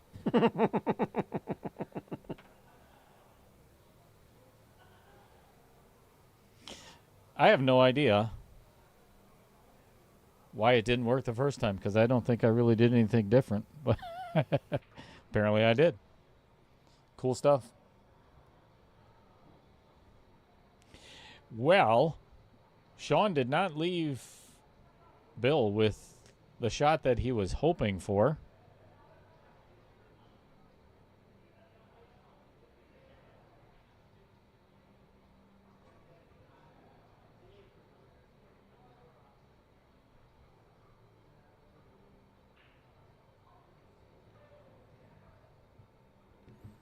Nice little safe.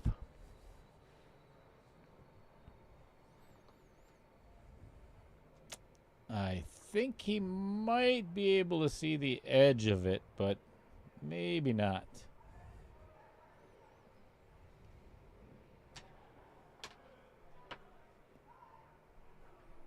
Three things in one day. Yeah, that was cool. Phone call works. Weird. It's a weird day for Outer Points Productions. Usually shit goes haywire. Oh, there's a ding on YouTube. YouTube. Oh, I got behaved, and all the wife's in the chat. Oh boy. Hi, Heather. She's watching. Can you please come and get it? Get your husband.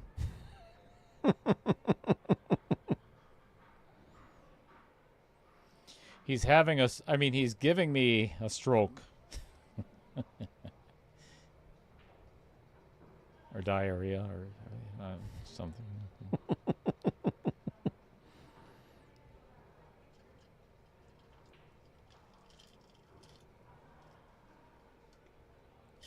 Mostly some things.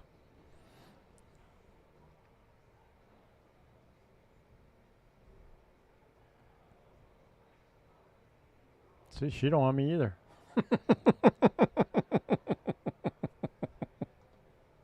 Well, look at you.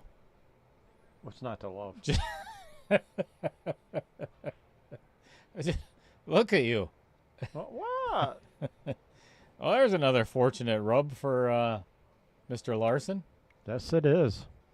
Yeah, I might need a little bit of a shave, but I beyond that, you guys can't see it, but we can see it. yeah, it's We're looking right at the table. You're not. We are. That's why Fred Renner says we're the best stream of the business. That's enough.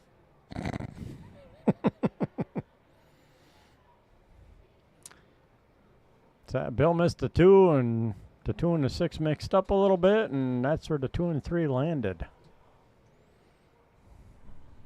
So one of the reasons and I obviously didn't say that prior to, but one of the reasons calling Matt Strong is I'm very appreciative of the sponsors, and Matt and I have spent hours and hours and hours in the booth just talking, just bouncing ideas off of each other and helping each other out. And that's the whole entire thing. It's just such a positive energy.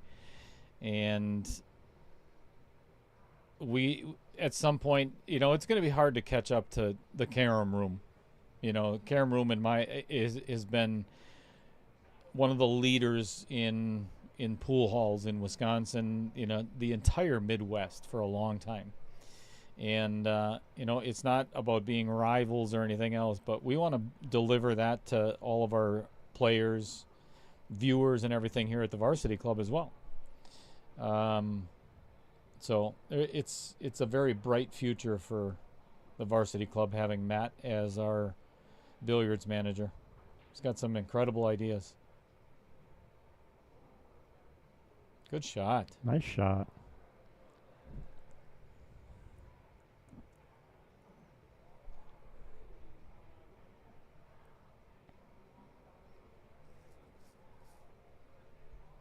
It's fun collaborating with people that have a positive attitude,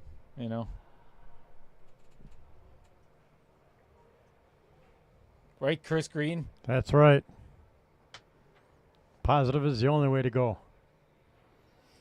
You hang around with negative people, you become a negative person. Yeah, it's just a fact of life. You hang around with positive people, and your world is filled with positivity. Agreed. Nice shot. Jeez, he is cutting. He's a cutting fool. Now, do you play the Carom off the 4 into the 5, or? Yeah. I am going to bank this twice. Z bank the 4. I would have not done that. That is a sellout shot. I would have actually banked, if you don't mind if I use my telestrator. I guess I'll let you play with your toy. Right there's where I would have put the 1, and I would have left the cue ball right there. You mean the 4 ball at the 1? Yeah. Yep. I think that's what I said. Yep, the 4 ball. Yep. Dear Lord.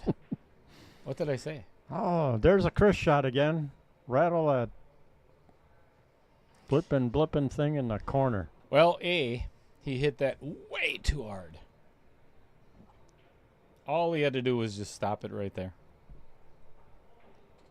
Yeah, because the 5's sitting in the side for you. I don't know why you're trying to draw back for it.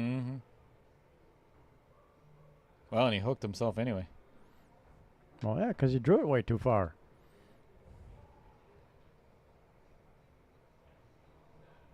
Uh-oh. This is going to make it really tough to get on that 6 ball now.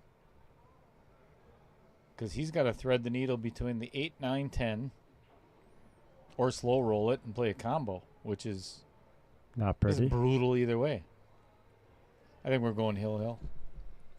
Even though we're 5 games away from that from either player, but...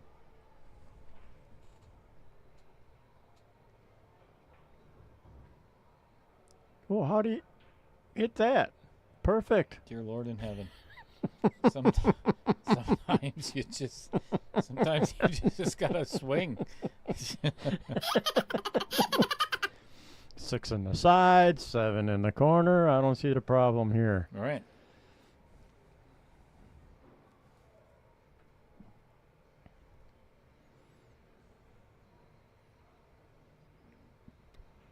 Oh boy. Heather is in the chat. Oh, that is a nice little... It's Thanks. nice that... The outer points kicked him out, and the outer points helped him out. It's a thin cut on the 6 in the side, but Yep. I wouldn't mind it at all.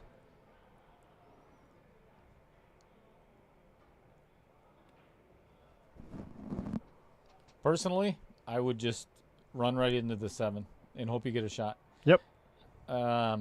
Because you're not going to hold this for the 7 in the corner.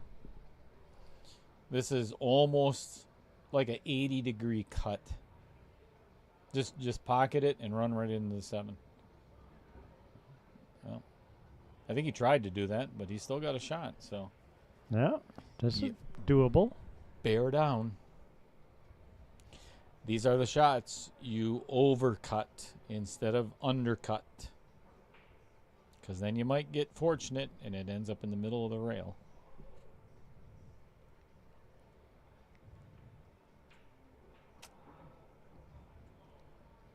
Had he overcut it, it would be right in the middle diamond. Now you got... Shaun. Man, I wish I'd had the side view right there. That would have been hilarious. Holy, what ride are we going on? Where is that camera coming from? Kidman, everybody motion sickness on the super spin again. Sorry, everybody. I really got to pay attention to where that thing is. Oh, is he going to get hooked? Yeah, he sure is. Nice shot, unlucky leave. I think Bill went to sleep. Oh, no, he's moving again. Thought he fell asleep in his chair. Right? Well, after that horrible nightmare, maybe he's hoping to wake up to the 8 sitting in front of the pocket. I don't think it's going to move.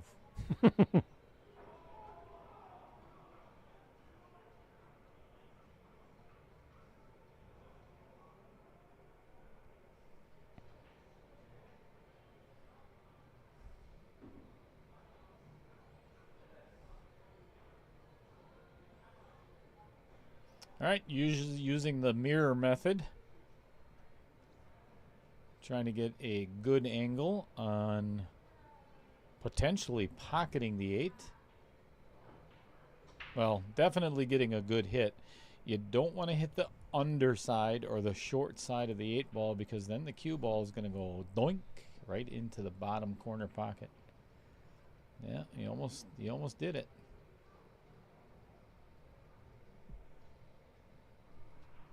Alrighty then.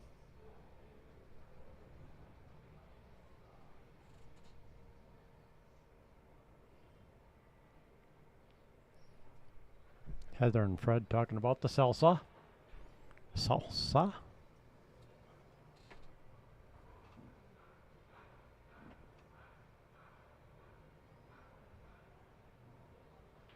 There's the 8 ball. There's the cue ball. Maybe not quite like that. Yeah, I'm thinking if he was going for the bank, he should have hit it a little firmer. Not sure what he was trying on that shot. I'm not sure he knows. Failed attempt. Definitely.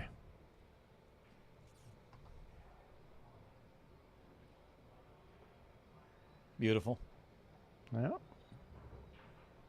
Bill just taking what the table gave him and not trying doing anything overly excessive with it.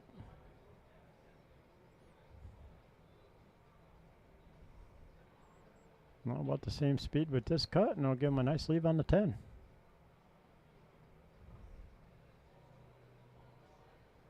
And he shot that one right into the rail as well. Commentator's curse. You're up 3-2 right now. I would play both of these balls in the same pocket. Just like that. Guess what, folks? We're going to be all tied up at 6 apiece.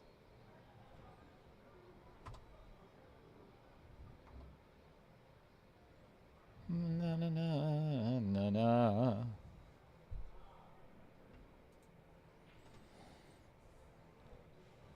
Well, seeing as how we missed him earlier. Oh. Doing your nephew? Maps. Midwest Aerial Productions. Owner is Cody Retlick, and he is the founder of Midwest Aerial Productions since 2017. They've been providing high-quality aerial services all across the U.S., such as photos, video content, thermal inspections, 3D mapping, FP, first point of view. Is it first person view? Drone tours and more. That's right? First person view? I think that's what it is. It is now. It is now. Sounds good to me. We've got another nail biter, folks. It is 6-6.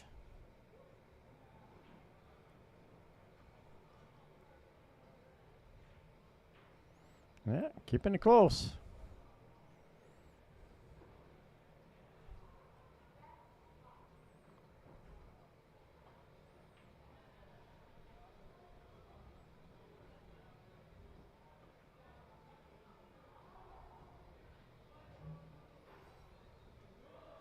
Angle is away from the 3 ball, so that makes this a little bit more challenging. He might be able to draw it. Yeah, I was going to say draw it back off the 4, knock the 4 out, and end up with perfect shape.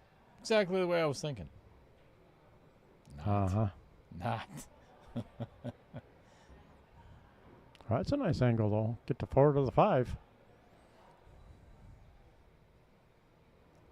Just don't put it in the upper left-hand corner, and you're good. It's headed that way. Yeah, Perfect. Beautiful. Does not want to be straight in on this 6 ball.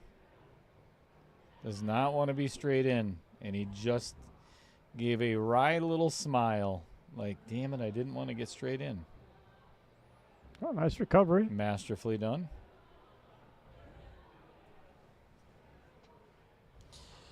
Here's one thing that I really admire about watching Bill Larson play pool. He knows he's in a wheelchair, I think, right?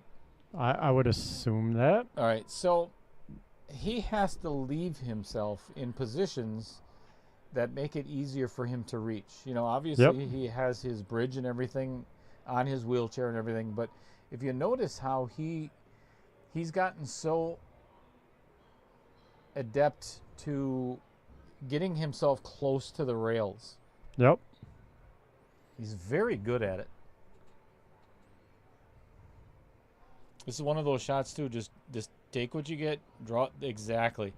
That is the correct shot. Instead of trying to go 3 rails, all this fancy shape, and then scratching in the side, and then whining because you got a bad roll. Here it is.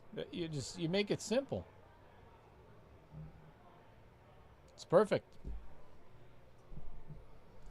All right, folks, we are going to take a timeout at the player's request. So what we're going to do is we're going to get a little bit more in-depth as to what Matt Strong was talking about his lessons.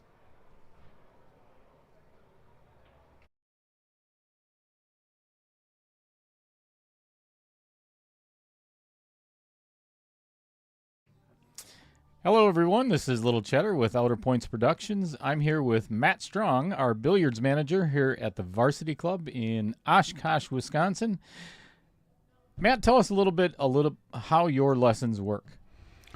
All right, so I follow a similar structure, basically with everybody. First off, I start with a conversation. I really try to get to know you and who you are. How long you've been playing, that can, that can play a big role in, how a lesson goes. If you've been playing for 20 or 30 years, your fundamentals are probably pretty good. But that all, comes into play when I'm talking to somebody. It really comes down to understanding, who you are and what you're looking for. After that, we usually want to move into a probably 20 minutes, 30 minutes of just watching you play, seeing, how you shoot. And during that time, I'm really looking at your fundamentals. See if there's anything that's kind of glaring that, hey, let's work on this. This might need to, take a little tweaking that would really help. But it just, I really want to understand, who you are as a player. Watching 1 or 2 games really isn't going to do that. So I spend a little bit of time working on just, understanding you and your game. So you tailor each lesson to the personality of your student. Yeah, basically. Absolutely. Yeah, I try to stay away from, a standard set, Right. where they come in and I just have a program that this is my program and you listen to this and that's it. I want to make sure, you're paying for my time. So I want to make sure that we're working on the things that are important to you. So who would you say then is a good candidate for lessons with you? Honestly, I think anybody can benefit from lessons. But overall, the people who are going to benefit the most are going to be, the beginner to intermediate level players. I would say, as far as Fargo goes, the lowest numbers, all the way up to maybe 600, 625, are going to be the people that are really going to benefit, the most, and I most commonly work with. Matt, what would you say a student of yours would get out of lessons? Well, there's a lot of different things that you can get out of lessons. But really the most common situation is, for those who have played for a while, what typically happens, and this happens in other sports as well, but you reach a plateau and you're like, I'm not sure how to get to that next level. Lessons are a great way to do that because we can really focus in on the pieces that you're struggling with right now that will get you over that hump. And, let's say you're at a 500 and your goal is to be a 550. Lessons are a really good way, to get over that hump and make some progress. Typically, how long do your lessons last?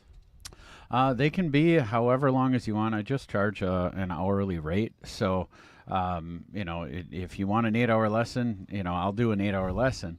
However, I think the most value is really a 2-hour lesson. That's the most common. That will give me some real good time to really understand you and your game and focus in on the pieces that will really help.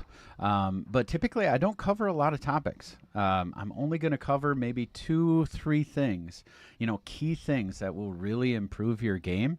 Because if I gave you 20 things, you're not going to remember them anyway. I was going to say, I would think it's all about retention for the student anyway. You give them a 4-hour lesson, they're going to forget the first 2 hours. Yeah. So yeah, for sure. And the thing is, most pool concepts are kind of, they step on top of each other. So until you get a good stroke, learning about English really isn't going to do you a lot of good. So you kind of want to focus on one thing and then they build on each other. So, a bunch of different things. I'm not going to send you home with a list of 10 things to improve because no homework. it's just not going to, it's not realistic to learn 10 things at once. People are much more effective at, 2 or 3 real key things to improve on. And then maybe come back in a few weeks or maybe a month and work on something else.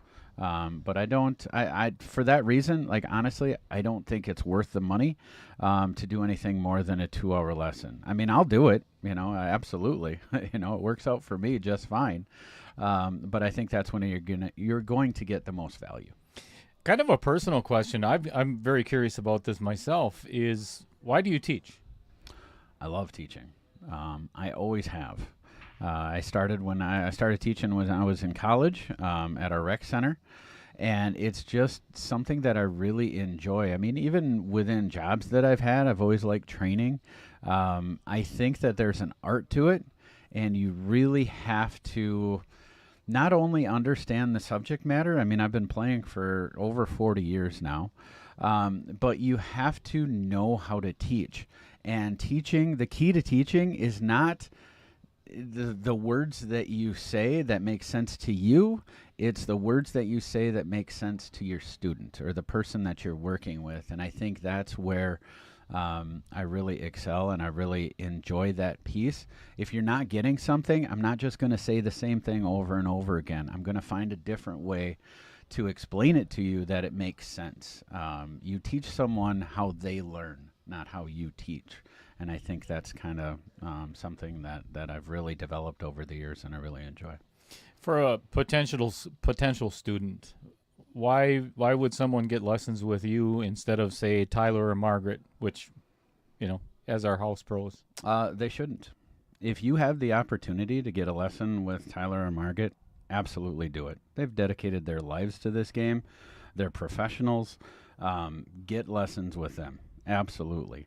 But not everybody can. I mean, Tyler and Margaret, right now, they're out, I believe, down in Florida with a tournament, and they have a pretty limited schedule.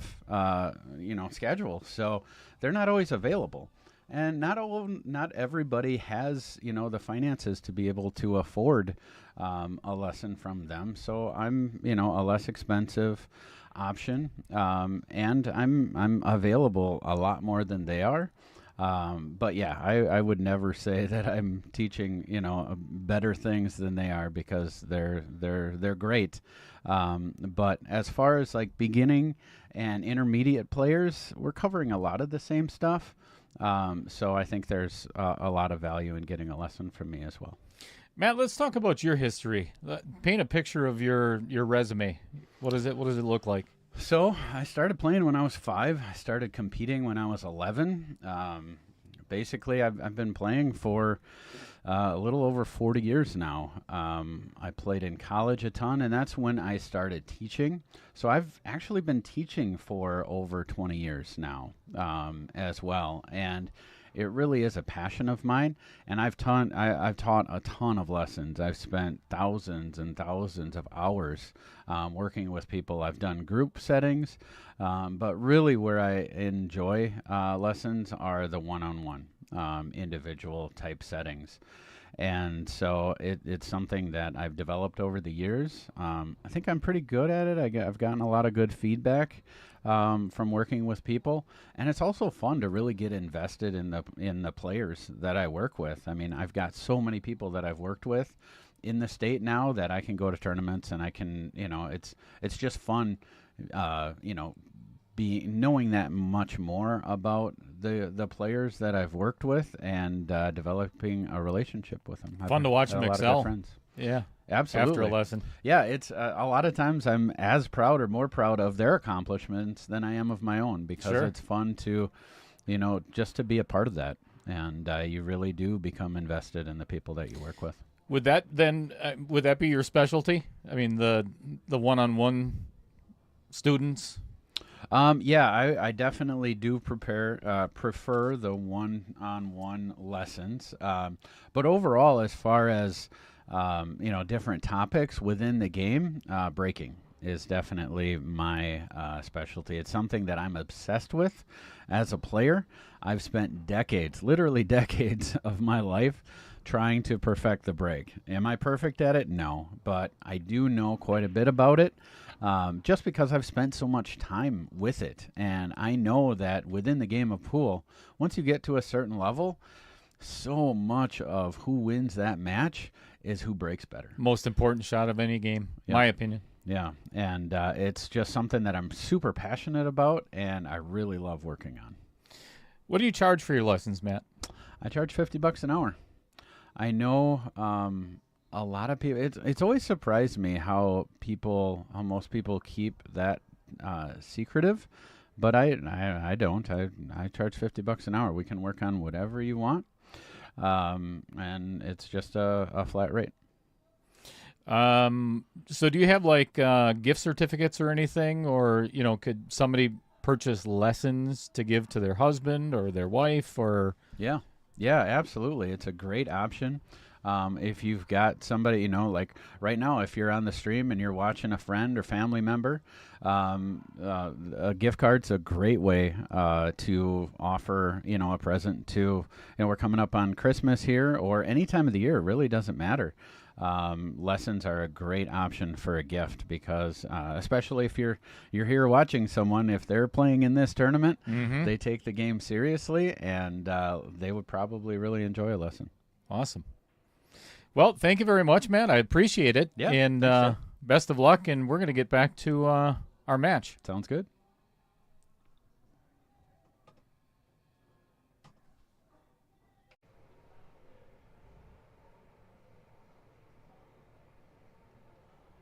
All right, we are back. Thank everybody for staying tuned with us. That was our billiards coach, as you could tell, Mr. Matt Strong. And if you are in need of some lessons, or you feel like you'd just like to better your game, whether you're a 450 Fargo or a 650 Fargo, Matt has the game for you, or he's got the lesson plan for you, I promise. Matt has taught me quite a few things about my game. So I've had to completely start all over playing pool after taking lessons with Matt, because he said my game sucks. He would never do that. Michael Parker, welcome.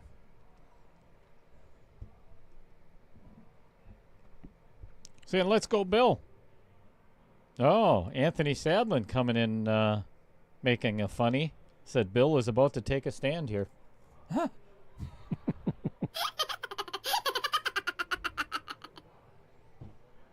Nice, Anthony.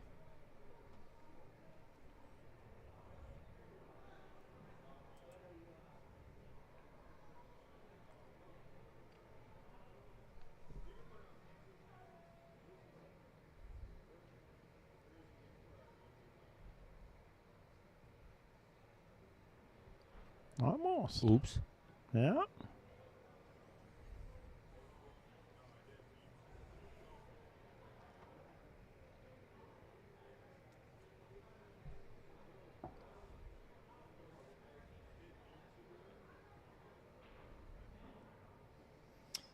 Well, I think I'm going to try to park this. I would have tried to park it right behind the 7, the cue ball, but he put a little too much angle on that 1 ball, which caused it to drift right past the 7. Giving Bill with an opportunity to either cut the 1 or play the carom and pocket the 3 and leave. You know what? He might not be. Let's take a different view. Ooh. Yeah, it's really close if you can Yeah. see it. I The think carom might be on, but I don't think he can pocket the 1. I think it's the other way around. I think he can pocket the 1. Yeah, he could have. He actually hit it too thick. Yep. And left Shaun with a shot again.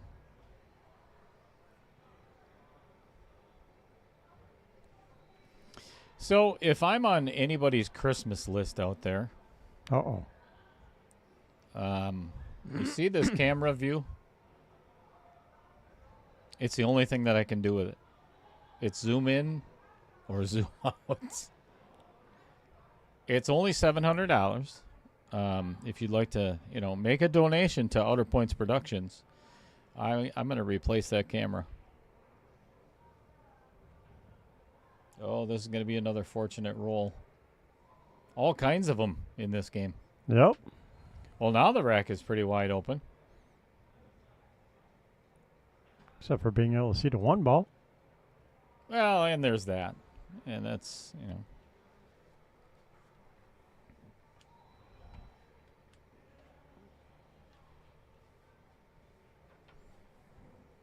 Michael Parker, what were you doing all day today?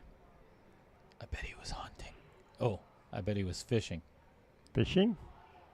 He's a fisher? He's a fisher. Nice. Well, the problem with pocketing this 1 ball is the side pocket is in the way.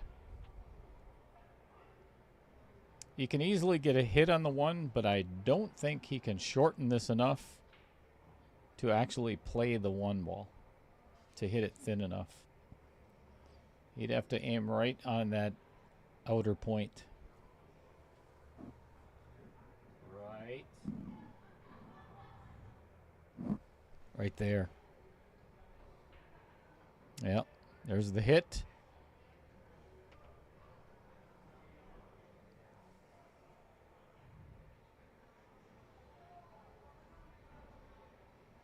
We are soon going to find out whether Shaun can get past this 7 ball. I just hit this thing so friggin' hard. It's just blast into him.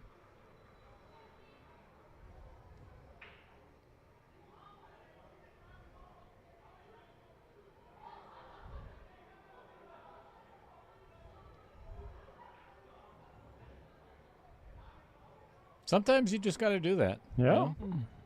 Now you can play the 1-8 combo and run the rest of the rack.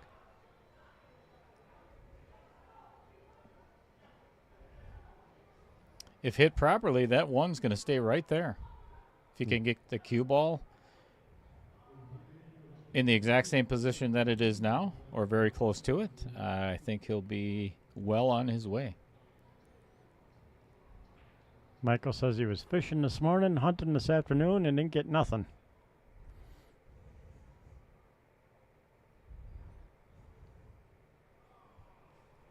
Caught a cold? I'm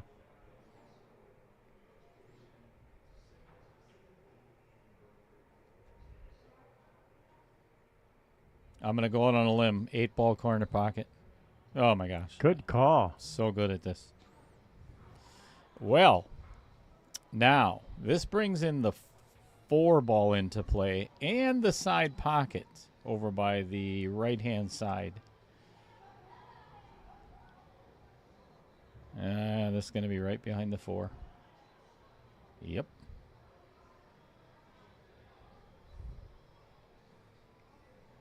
Duty, says Bill Larson.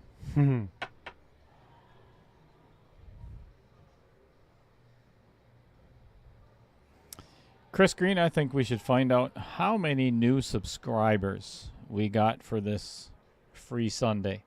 Right? 4. Not bad. 4 Not new bad. subscribers 4 today. new subscribers. I That's like it. awesome.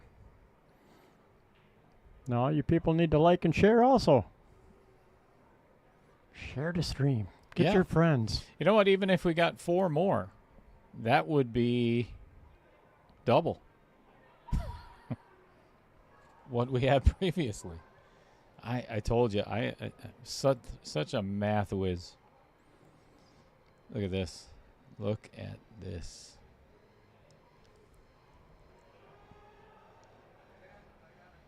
That is a pretty miss. You know, the hard part is the easy part is pocketing the 2. I mean, okay, let's say it's not easy, but that 7 is like a beach ball between the Q and the 4. Yep.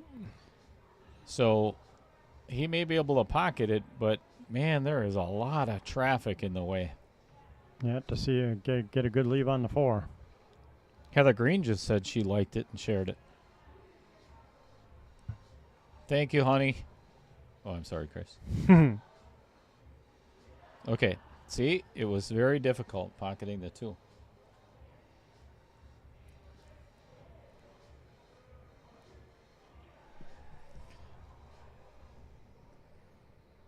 These shots are, I would say, most amateur players' biggest fear. My opinion. Yep. Because they don't know how to hit it. Yeah, it's you can underhit it, you can overhit it so easily because you don't have a lot of wiggle room. Nope. Looks like he is going to opt to just spin this all the way up the rail with a ton of low right. And he's very fortunate he didn't get behind the 10. The 10 ball. Yep. Oh, danger, Will Robinson. All right, going to hit the 4th in, run right into the 7, and end up with probably no shot. Scratch in the side. Oh, Oh, he's got a bank. neither one of us are right. He's got a bank. And banking he is. Nice shot. Hit it masterfully.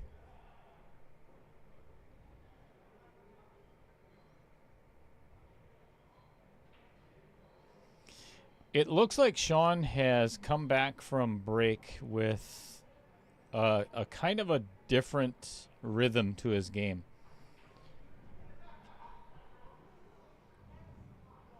Yeah, I think he's playing just a smidge faster than what he was before, Yep. and I like it a lot.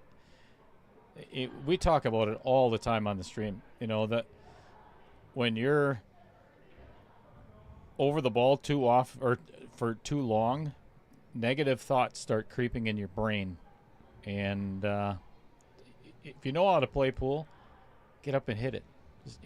Just hit it. Trust it. Sometimes easier said than done. Nice out. All right, we are tied up at 7 apiece. Race to 4 to advance to the quarterfinals. If you weren't here earlier, this is what the rest of the final 16 bracket looks like. Well, I'll tell you what. Alongside that, what we can do, try something else new. Ooh. Split screen? Oh. Close enough to a split screen. There you go. I like it. Yeah. So everybody can come back for tomorrow's match at 6. 6 p.m. for the evening entertainment for you. And on a Monday night, can't beat pool. Right? Can't beat it. I mean, nothing else on TV worth watching. Monday Night Football. Packers aren't playing, so who cares? Right? Andy Kuntz and Peter Wegman tomorrow night. Tuesday night is Kevin Kiston and Nick Brodesky. Wednesday night, Fred Reiser, Tom Menina. And then next Sunday, Jeff Getch, Mike Lemire, and Fong Wen, and Maya Hoekstra. Made a ball on the break. Looks like you can see the 1. 3 might be a little tricky.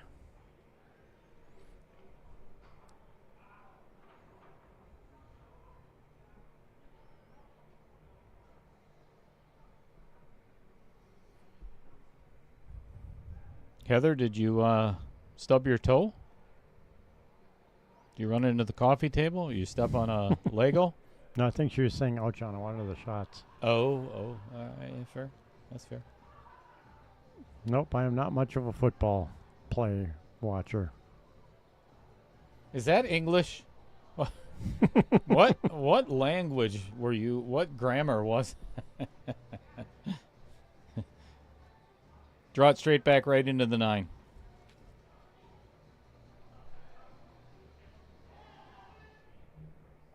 Whoopsie. Draw Oh, it straight well, back. he can still see it. He can see a piece of it. Yeah, That's he can about see the it. edge. That's, a little too much juice on that one.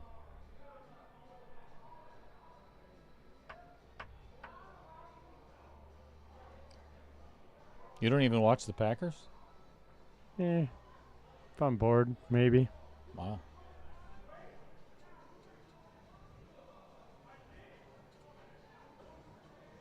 Usually I'm here playing pool during it, so kind of forced to watch it on the big screens. Here's what I would do with this shot.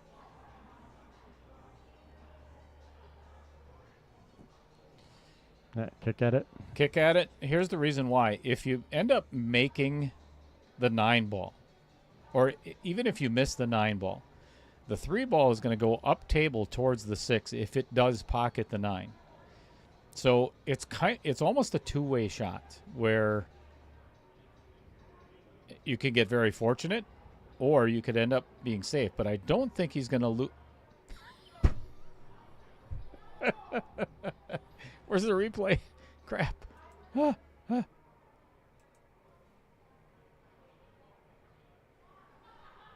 Chris, I got another one right. It was a nice call. Yeah, that's not it. But like you say, now what do you do with the 3 ball?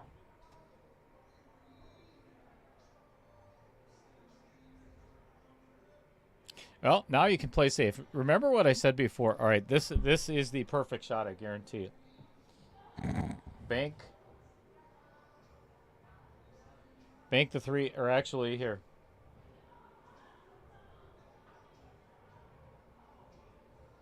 And leave the cue ball right by the 3. See, that was too small of a window. That's a tight window to try and miss that 6 and get behind it. Yeah.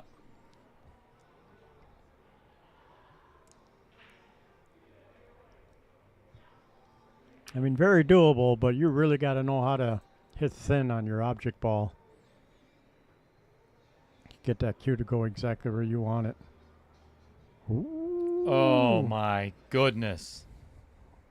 What a roll. Wow. Off the 8, off the outer point, and perfect shape for the 4. Just the way he played it.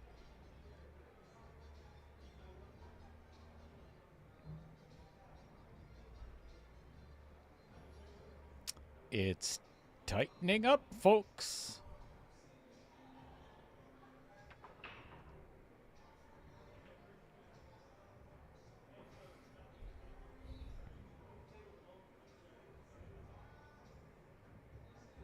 Nice little cut. Good speed. Nice angle on the 7 to get over for the 8.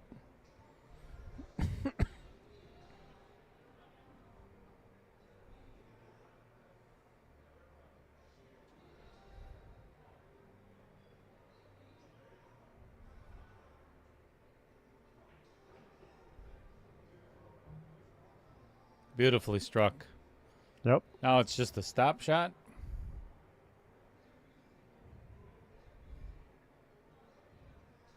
And Bill's going to be playing that 10 ball in the exact same pocket he's been playing at every other game.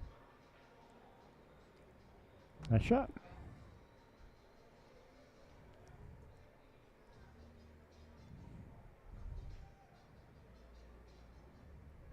Looks like a keelwood shaft. Yeah, that's what I was thinking. That he's playing with a keelwood.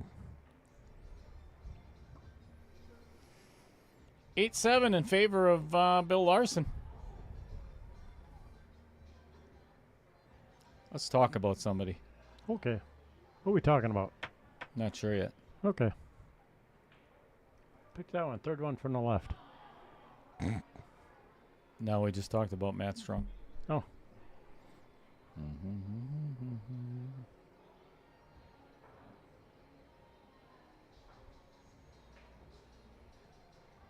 Let's not. Let's do this again. Okay. The gentleman that is racking the balls right now is headed to Los Angeles, California next week. Actually, the 14th would be, what's today? The 9th? 8th? 9th? Today's the 8th. So Wednesday? Thursday? I don't know. Whatever. One of those days. The 14th. 14th. For 1 week through December 21st, 4 days before Christmas, he's going to be playing in the WPA Hayball Paris Sport World Championship. So shoot him up, my friend.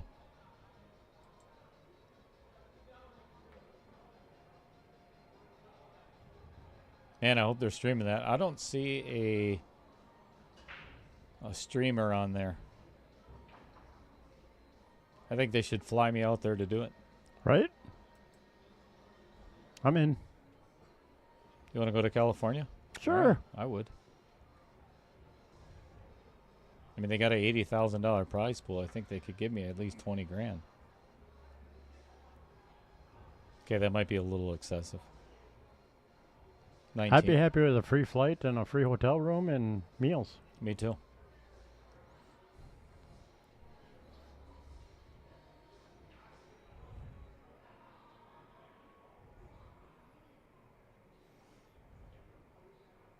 I got to check off one of my bucket list tournaments last year at Derby.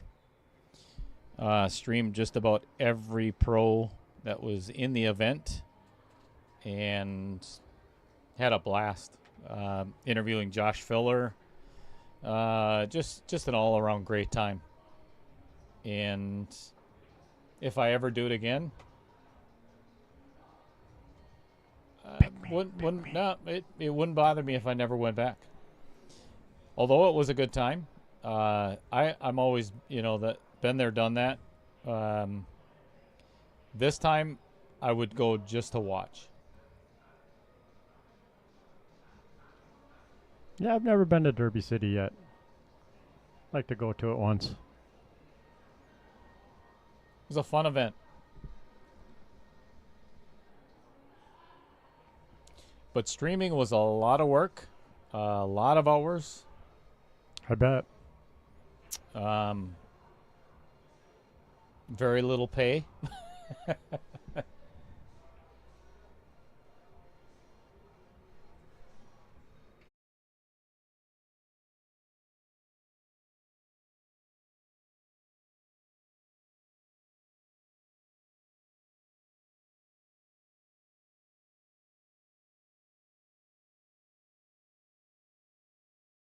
Bank. Oh, 9-ball. Ah, that is a horrible roll on a beautiful shot.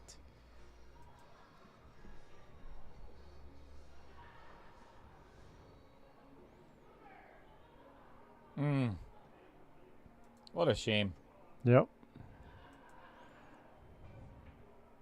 Well, nice hit on the kick. Not the world's worst outcome. At least to force your opponent to bank back. Yeah, pretty easy bank.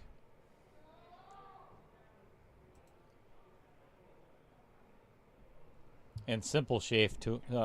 Shape as well. Just run the cue ball somewhere over by the 9. Yeah, well, you gotta. He jumped up out of that shot quite a bit. Yeah, I think he got a little fortunate too, because he's behind the 9 a little bit, it looks like. Yeah, Andy, to be honest with you, I really don't have the desire to go. Like I said, been there, done that. I loved my time there. I met so many wonderful people, and I really had a great time. Got to know a lot of the players. Actually, one of my favorite players that I met is somebody that may not ring a bell with anybody. His name is Nathan Wallace. And one of the things that we did there was he informed me that his dad was terminally ill.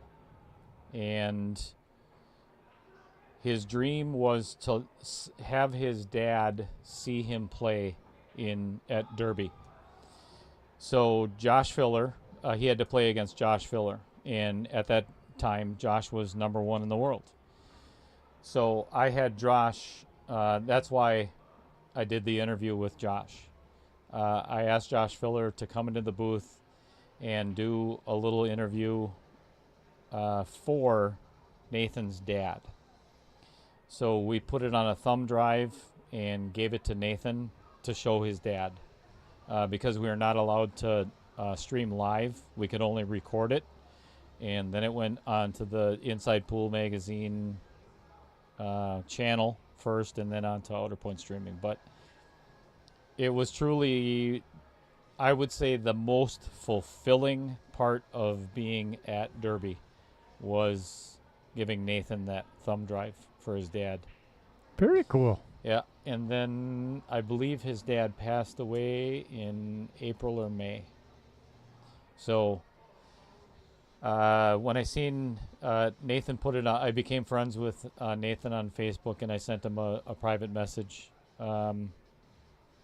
It was, it's one of those moments that it really hits you right in the heart.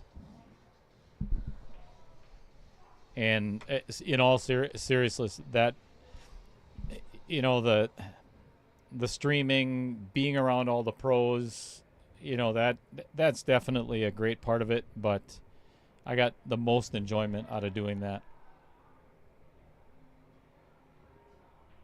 That is awesome. And I bawled my eyes out.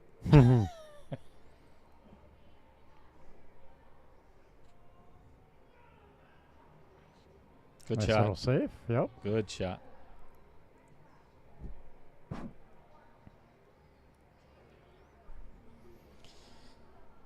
So Collins and I have been talking quite a bit the last couple of weeks, and I believe he is going to be at Derby. But yeah, if I don't make it there, no biggie. Got a lot going on here. Right.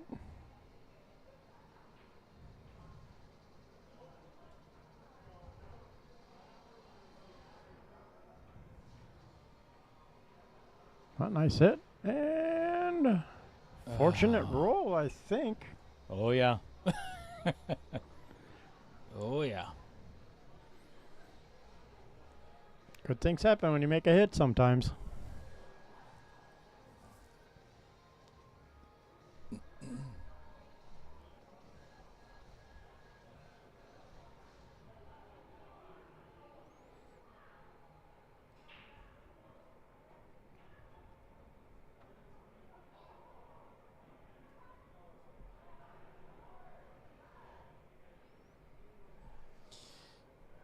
So Digital Pool is the one that runs Derby. It does all the brackets, the scoring. They have live scoreboards above each table. Actually, some of the footage in their commercial that I play all the time is from Derby. And it's pretty cool how they do it. But because of the bandwidth that's at Derby, at the hotel or convention center, it's not enough for every streamer to stream, if that makes sense. There's just not enough bandwidth to go around for everybody, and there's quite a few streamers there. So that's why we had to record and then put it on Inside Pool. Bring your hotspot. And that, from what I understand, is a possibility, but that has to go through Chad at Diamond Billiards first. Oh, okay. He is the one that makes all the calls on that. So if anybody can do that, yeah, good on him.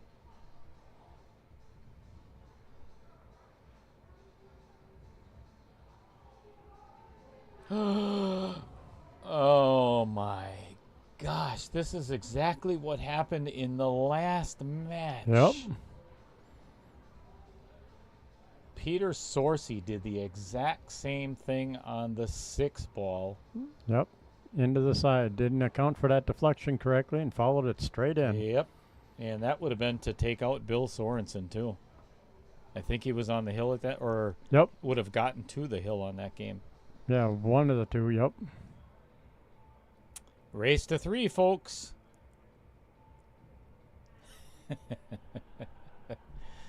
I love it. If you're not enjoying this, folks, I don't know what the hell you're going to. Right. Good stuff. What's wrong with you?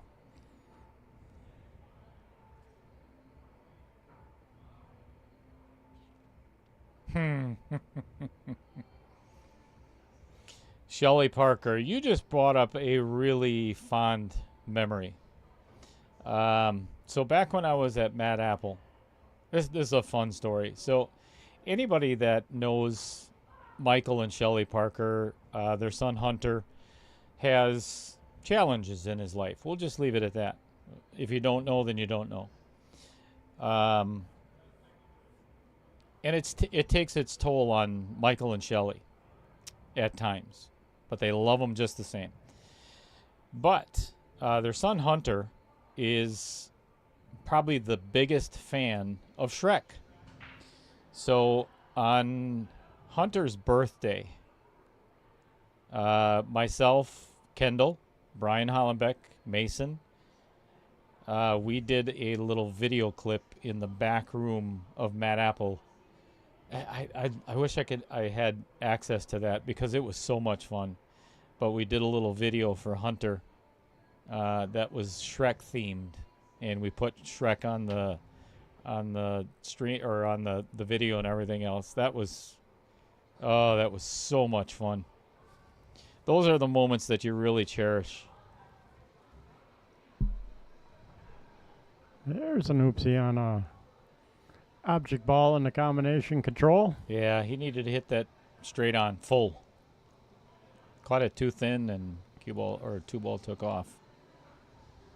You know, here's another one of those situations where even if he doesn't hit it, it's probably not the worst thing in the world.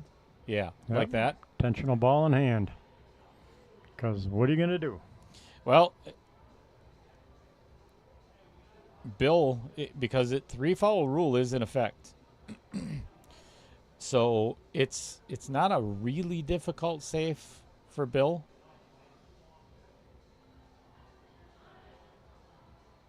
Because he can set it right there and then just thin the 2-ball and get the cue ball right over by the piece of chalk or behind the 4 or somewhere around there. He's going to leave a piece. Yep. He can actually see an edge of that 2-ball.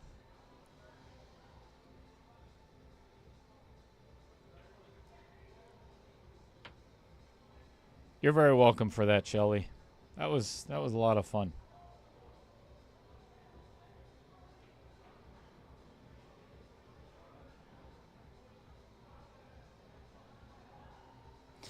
One of my dearest friends down in Nashville, her name is Sasha.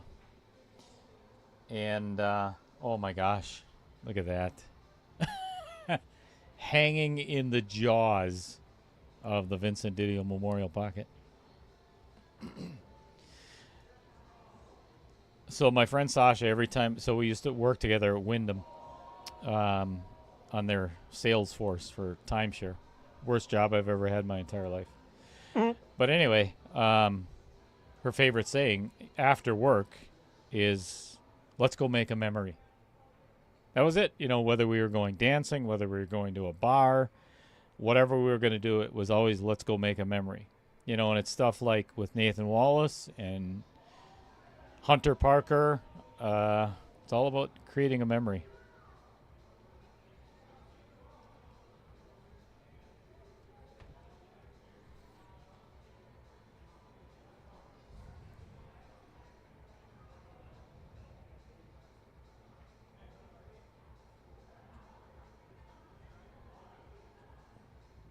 Uh-oh. Yeah, I think you wanted to get over farther. That cue ball.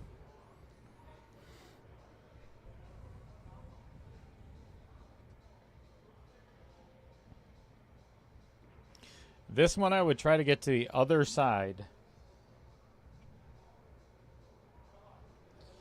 Hit it firm, and get that over there to, oh boy. Well, You can tell it's he got the firm part right. You can tell it's getting to the end of the match. Yep. Pressure's starting to mount. A little bit of nerves, a little bit of pressure. Especially since it's tied up. So it's not like you got a buffer window going on. It's every game counts yet. Big time.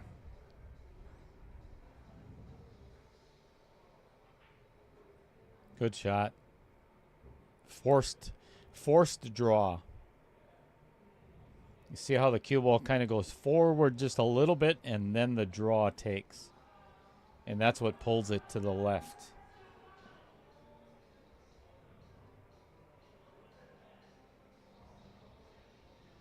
That was a pretty shot.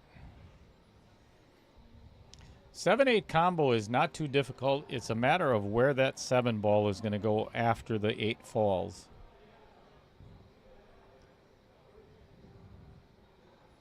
I don't know if he is purposely looking at this to actually run into the 7, or he's just lining up exactly where he wants this cue ball for the 6.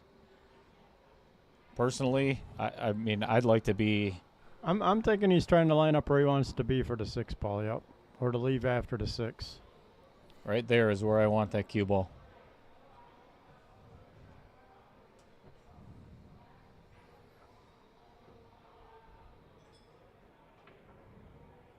See, that's what I was talking about. It looked like he was trying to line up to break those apart, and I really don't understand why. Now he's corner hooked. Yep. And he's going to have to go 2, if not 3 rails.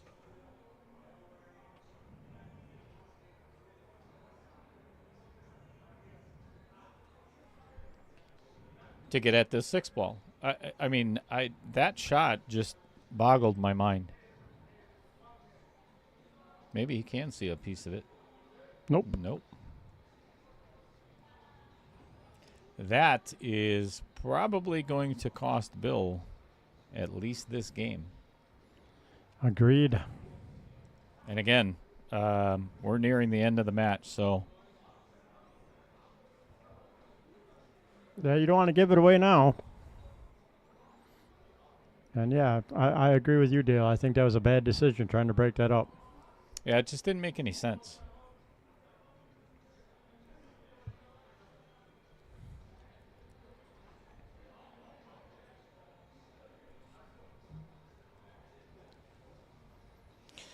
Michael Parker, it's truly, it was my from the heart. It was my pleasure.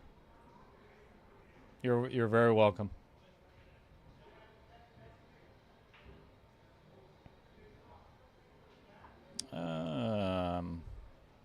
Uh-oh. Yeah, a little straight on this one. Andy Coons, let me know if that is continuing to happen. We got something wrong with our mics. I might not be talking into them. Well, yeah, you fade out when you turn and play with the tablet over there. Yeah, I do. So it's not a mic problem. It's a Dale problem. It's a Dale problem, not keeping his mouth in front of the mic while he's playing with his toys. You really have to stop saying it that way, because people might get the wrong idea. Maybe that's what I'm going for. All right. Shaun Johnson has regained the lead that he lost about 6 games ago.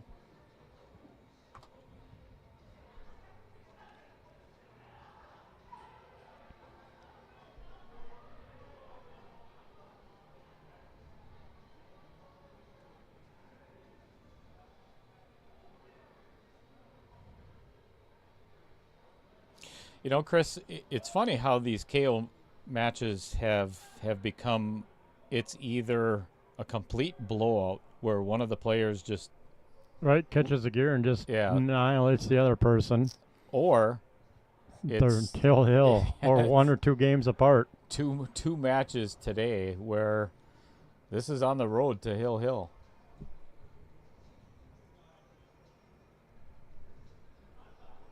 Obviously, Shaun would prefer that did not happen.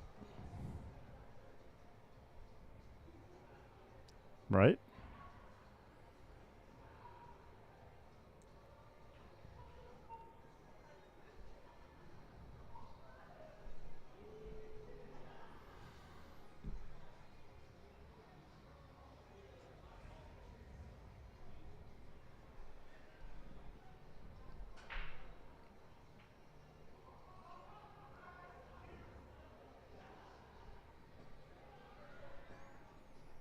Nothing down and nothing to shoot at.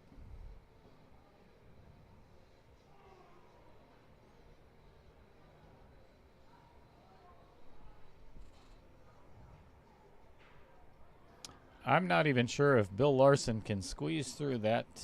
Window, yep. Boy, it is. I'm looking right at it, and It's tight. yes, it is. He may have to push out here.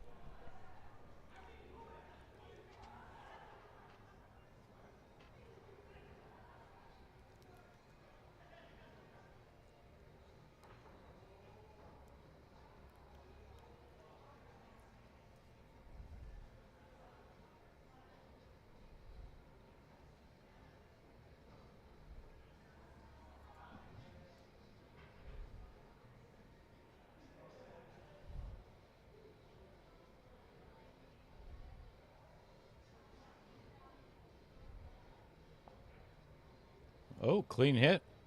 Yep.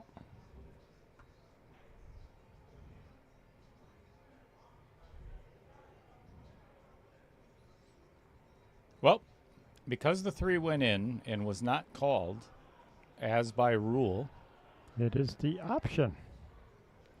Shaun can either take the shot himself or make Bill shoot again. And he has elected to give it to Bill.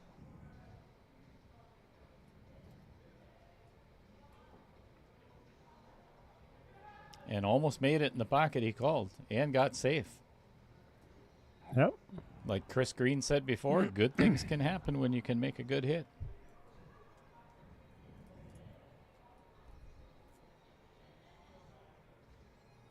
Can he see a piece of that? Yeah, he might be able to thin maybe this and thin get. it. Yep.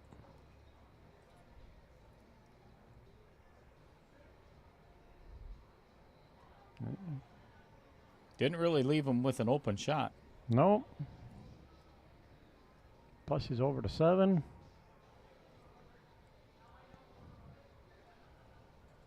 Definitely not a pretty leave.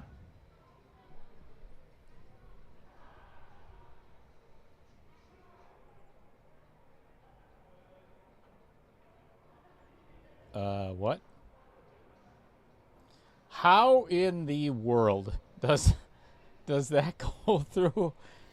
Field goal. Bill just looked 3 up. points. You can see the look on his face yet. He's Yep. still smiling. He just looked up at the booth. He's like, "Are you kidding me? How does it go through all of that and not Miss touch a ball?" So safety it is.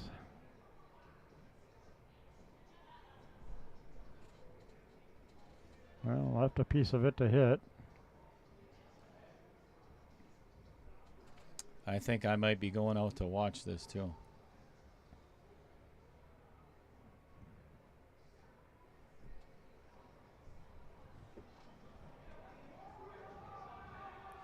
If I were Bill, I'd have me out there. To 5 moves, it's a foul. Yeah, that's true. I mean, really. You got to miss the 5, nick the top side of the 2, Yeah, and try and get the Q over behind the 7. yeah, they're not frozen either, so.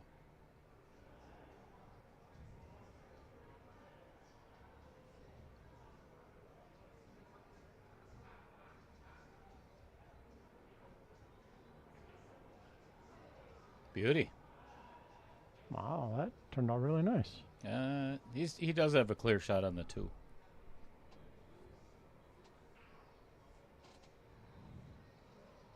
I should say a clear look.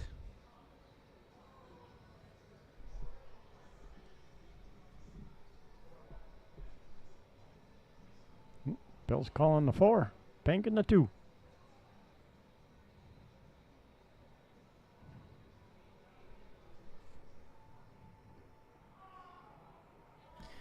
That has been the theme of this match so far.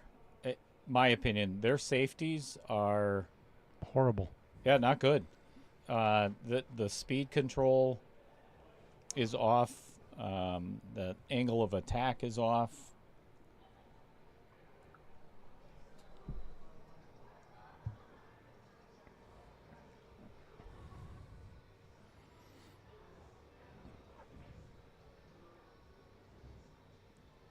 Ooh. I think he hooked himself. Nice squiggly line. Thank you. I just got a notification on my tablet that says you're offline. Apparently not. Oh, it is.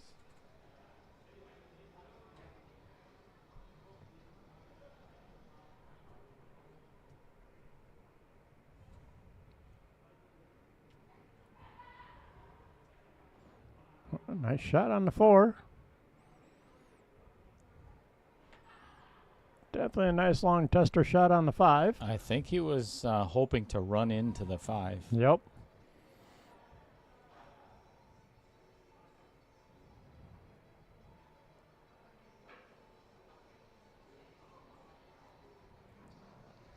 I am going to try to plant this cue ball right behind the 7.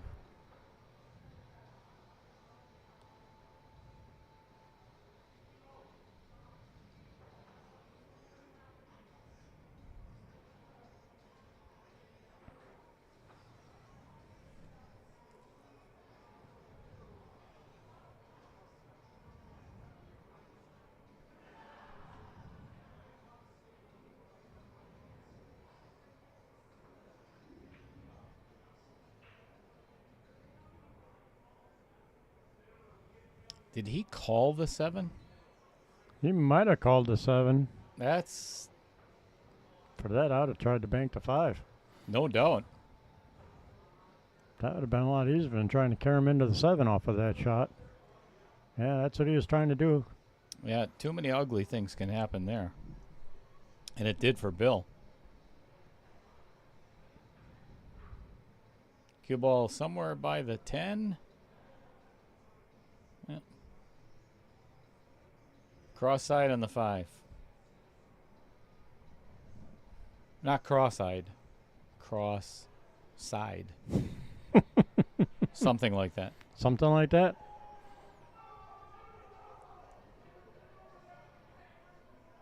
A lot of excitement out there. There is. I'm not sure what he was trying there.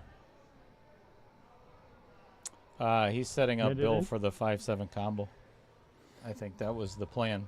I know, as noisy it is out there, you'd think every table was full like Saturday night. I don't know how that one group can be so noisy. That's a big group.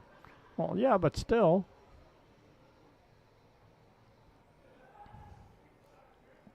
It's all right. Just means they're having a good time. Yeah, baby.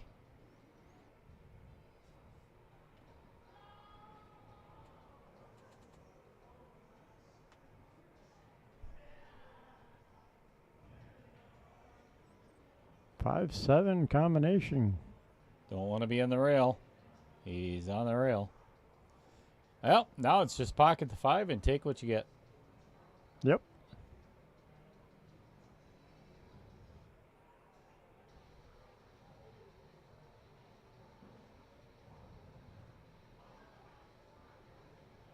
And he shot it right into the rail.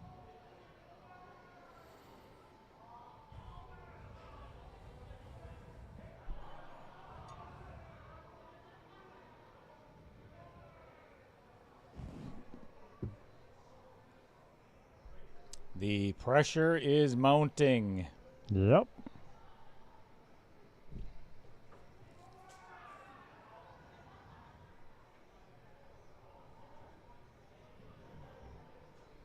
6 and the 8 in the same pocket.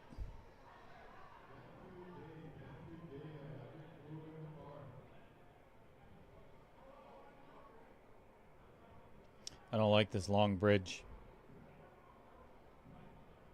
All right. Hit it good. Nope, he made it work. Too many bad things can happen with that long, long bridge. It's hard to tell if he's got an angle on this 8 or not. Slight angle. That's slight angle. Because I was thinking the same thing. Does he have enough angle to punch 2 rails to get up for the 9? No, I think just a punch draw. Yep, like so.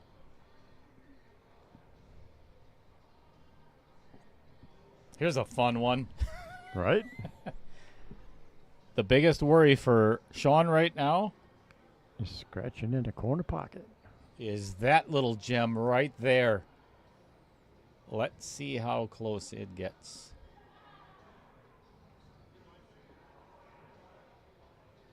Beautiful. Couldn't have hit it any better.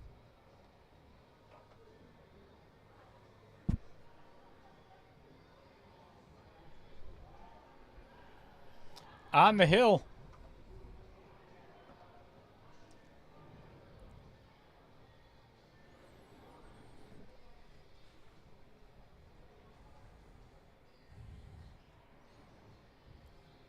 Yep. Bill has missed a couple of nice little opportunities.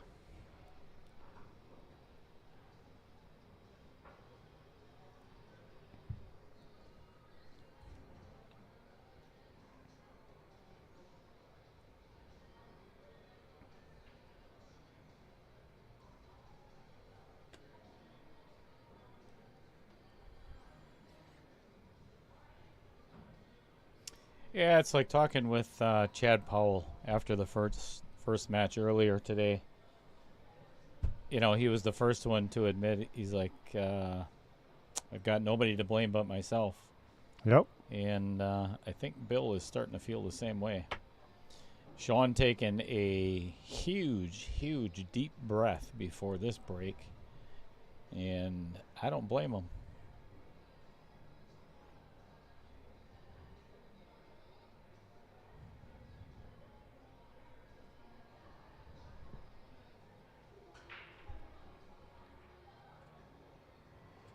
All right, couple balls down. Willing that. And a shot on the 1. Yep. 1 to the 4 is no picnic.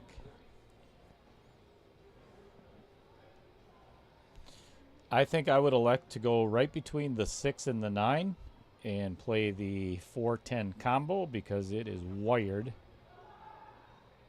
Yep. Yep, just float between.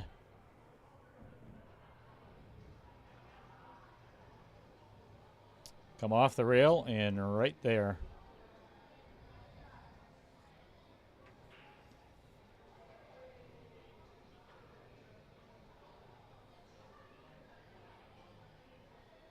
If he tries to get perfect on this 8, there's really no way to get from the 4.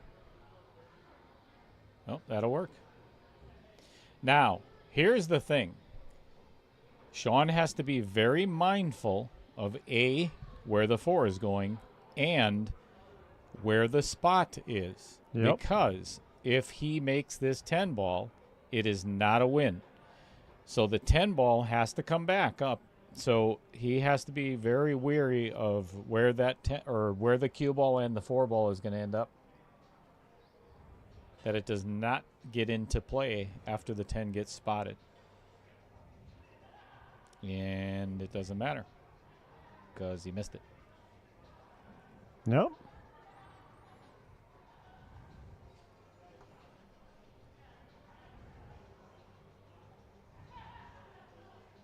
I would say close enough to straight in to just draw it back or a little stop shot. Yep.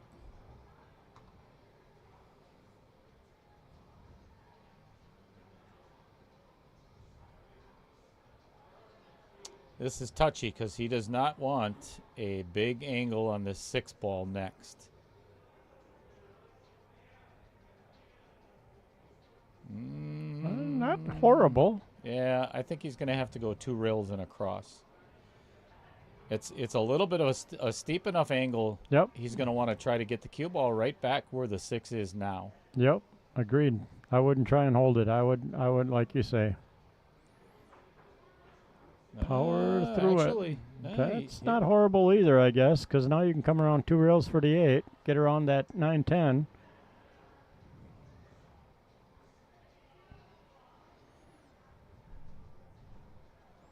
A little tricky being jacked up like that, though. Well, he can get... no.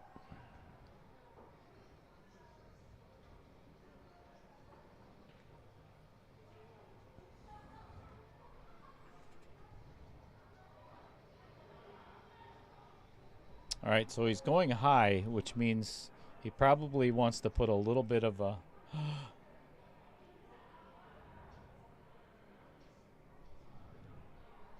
What a fortunate roll. Yep.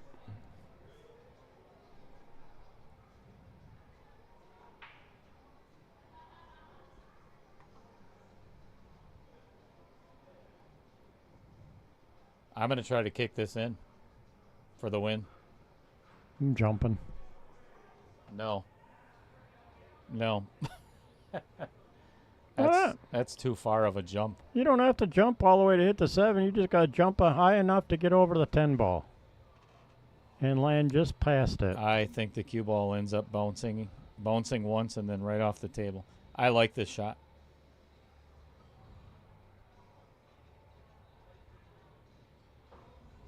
And hit it good. Hit it really good. But unfortunately, he can only see a little piece of it. It's a good shot.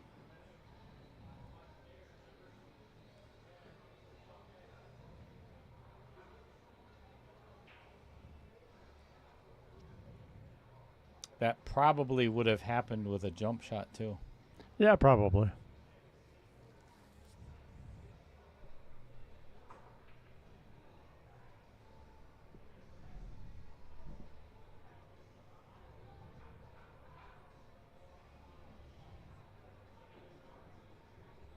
Kicking again. I knew he was going to call that. No, he's banking it. Oh, he could see enough of it to bank. Okay. Got it. Oh, my goodness.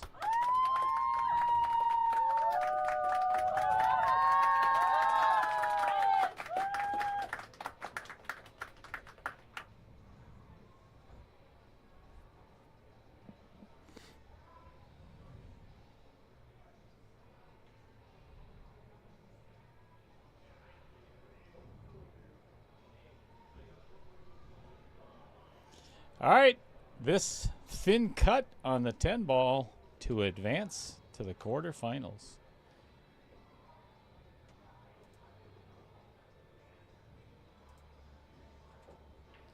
And that is the match. Congratulations to Shaun Johnson. Nice shooting, everybody.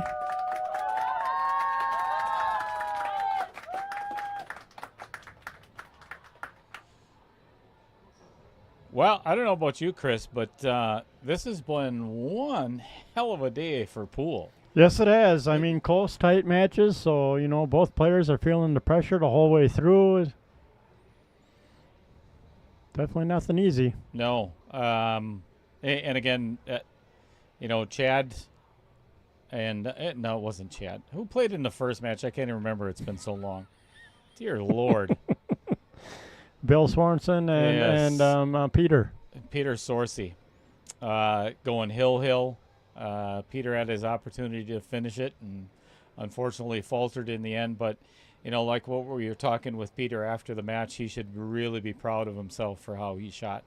As a 534 Fargo taken on a 599 and rejecting the one-game spot was commendable. So hats off to both players, Bill advancing, obviously, and congratulations to Shaun Johnson Unfortunately, we have to say goodbye to Hocus Pocus, Mr. Bill Larson. And we all do wish him the best in Los Angeles next week. So, with that being said, as always, thank you so much. You know what?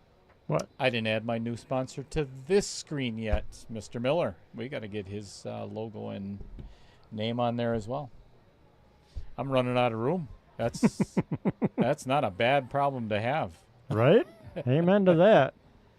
Thank you so much, everybody, for tuning in. And Chris and I very much hope to see you tomorrow night at 6 o'clock. Andy Coons and Peter Wegman will be here for their, let's see, that'll be the fourth match of round number 3 of the KO 1.2. $7,000 up for grabs. So see you tomorrow night and enjoy the rest of your Sunday, everybody. Thank you. See you all tomorrow.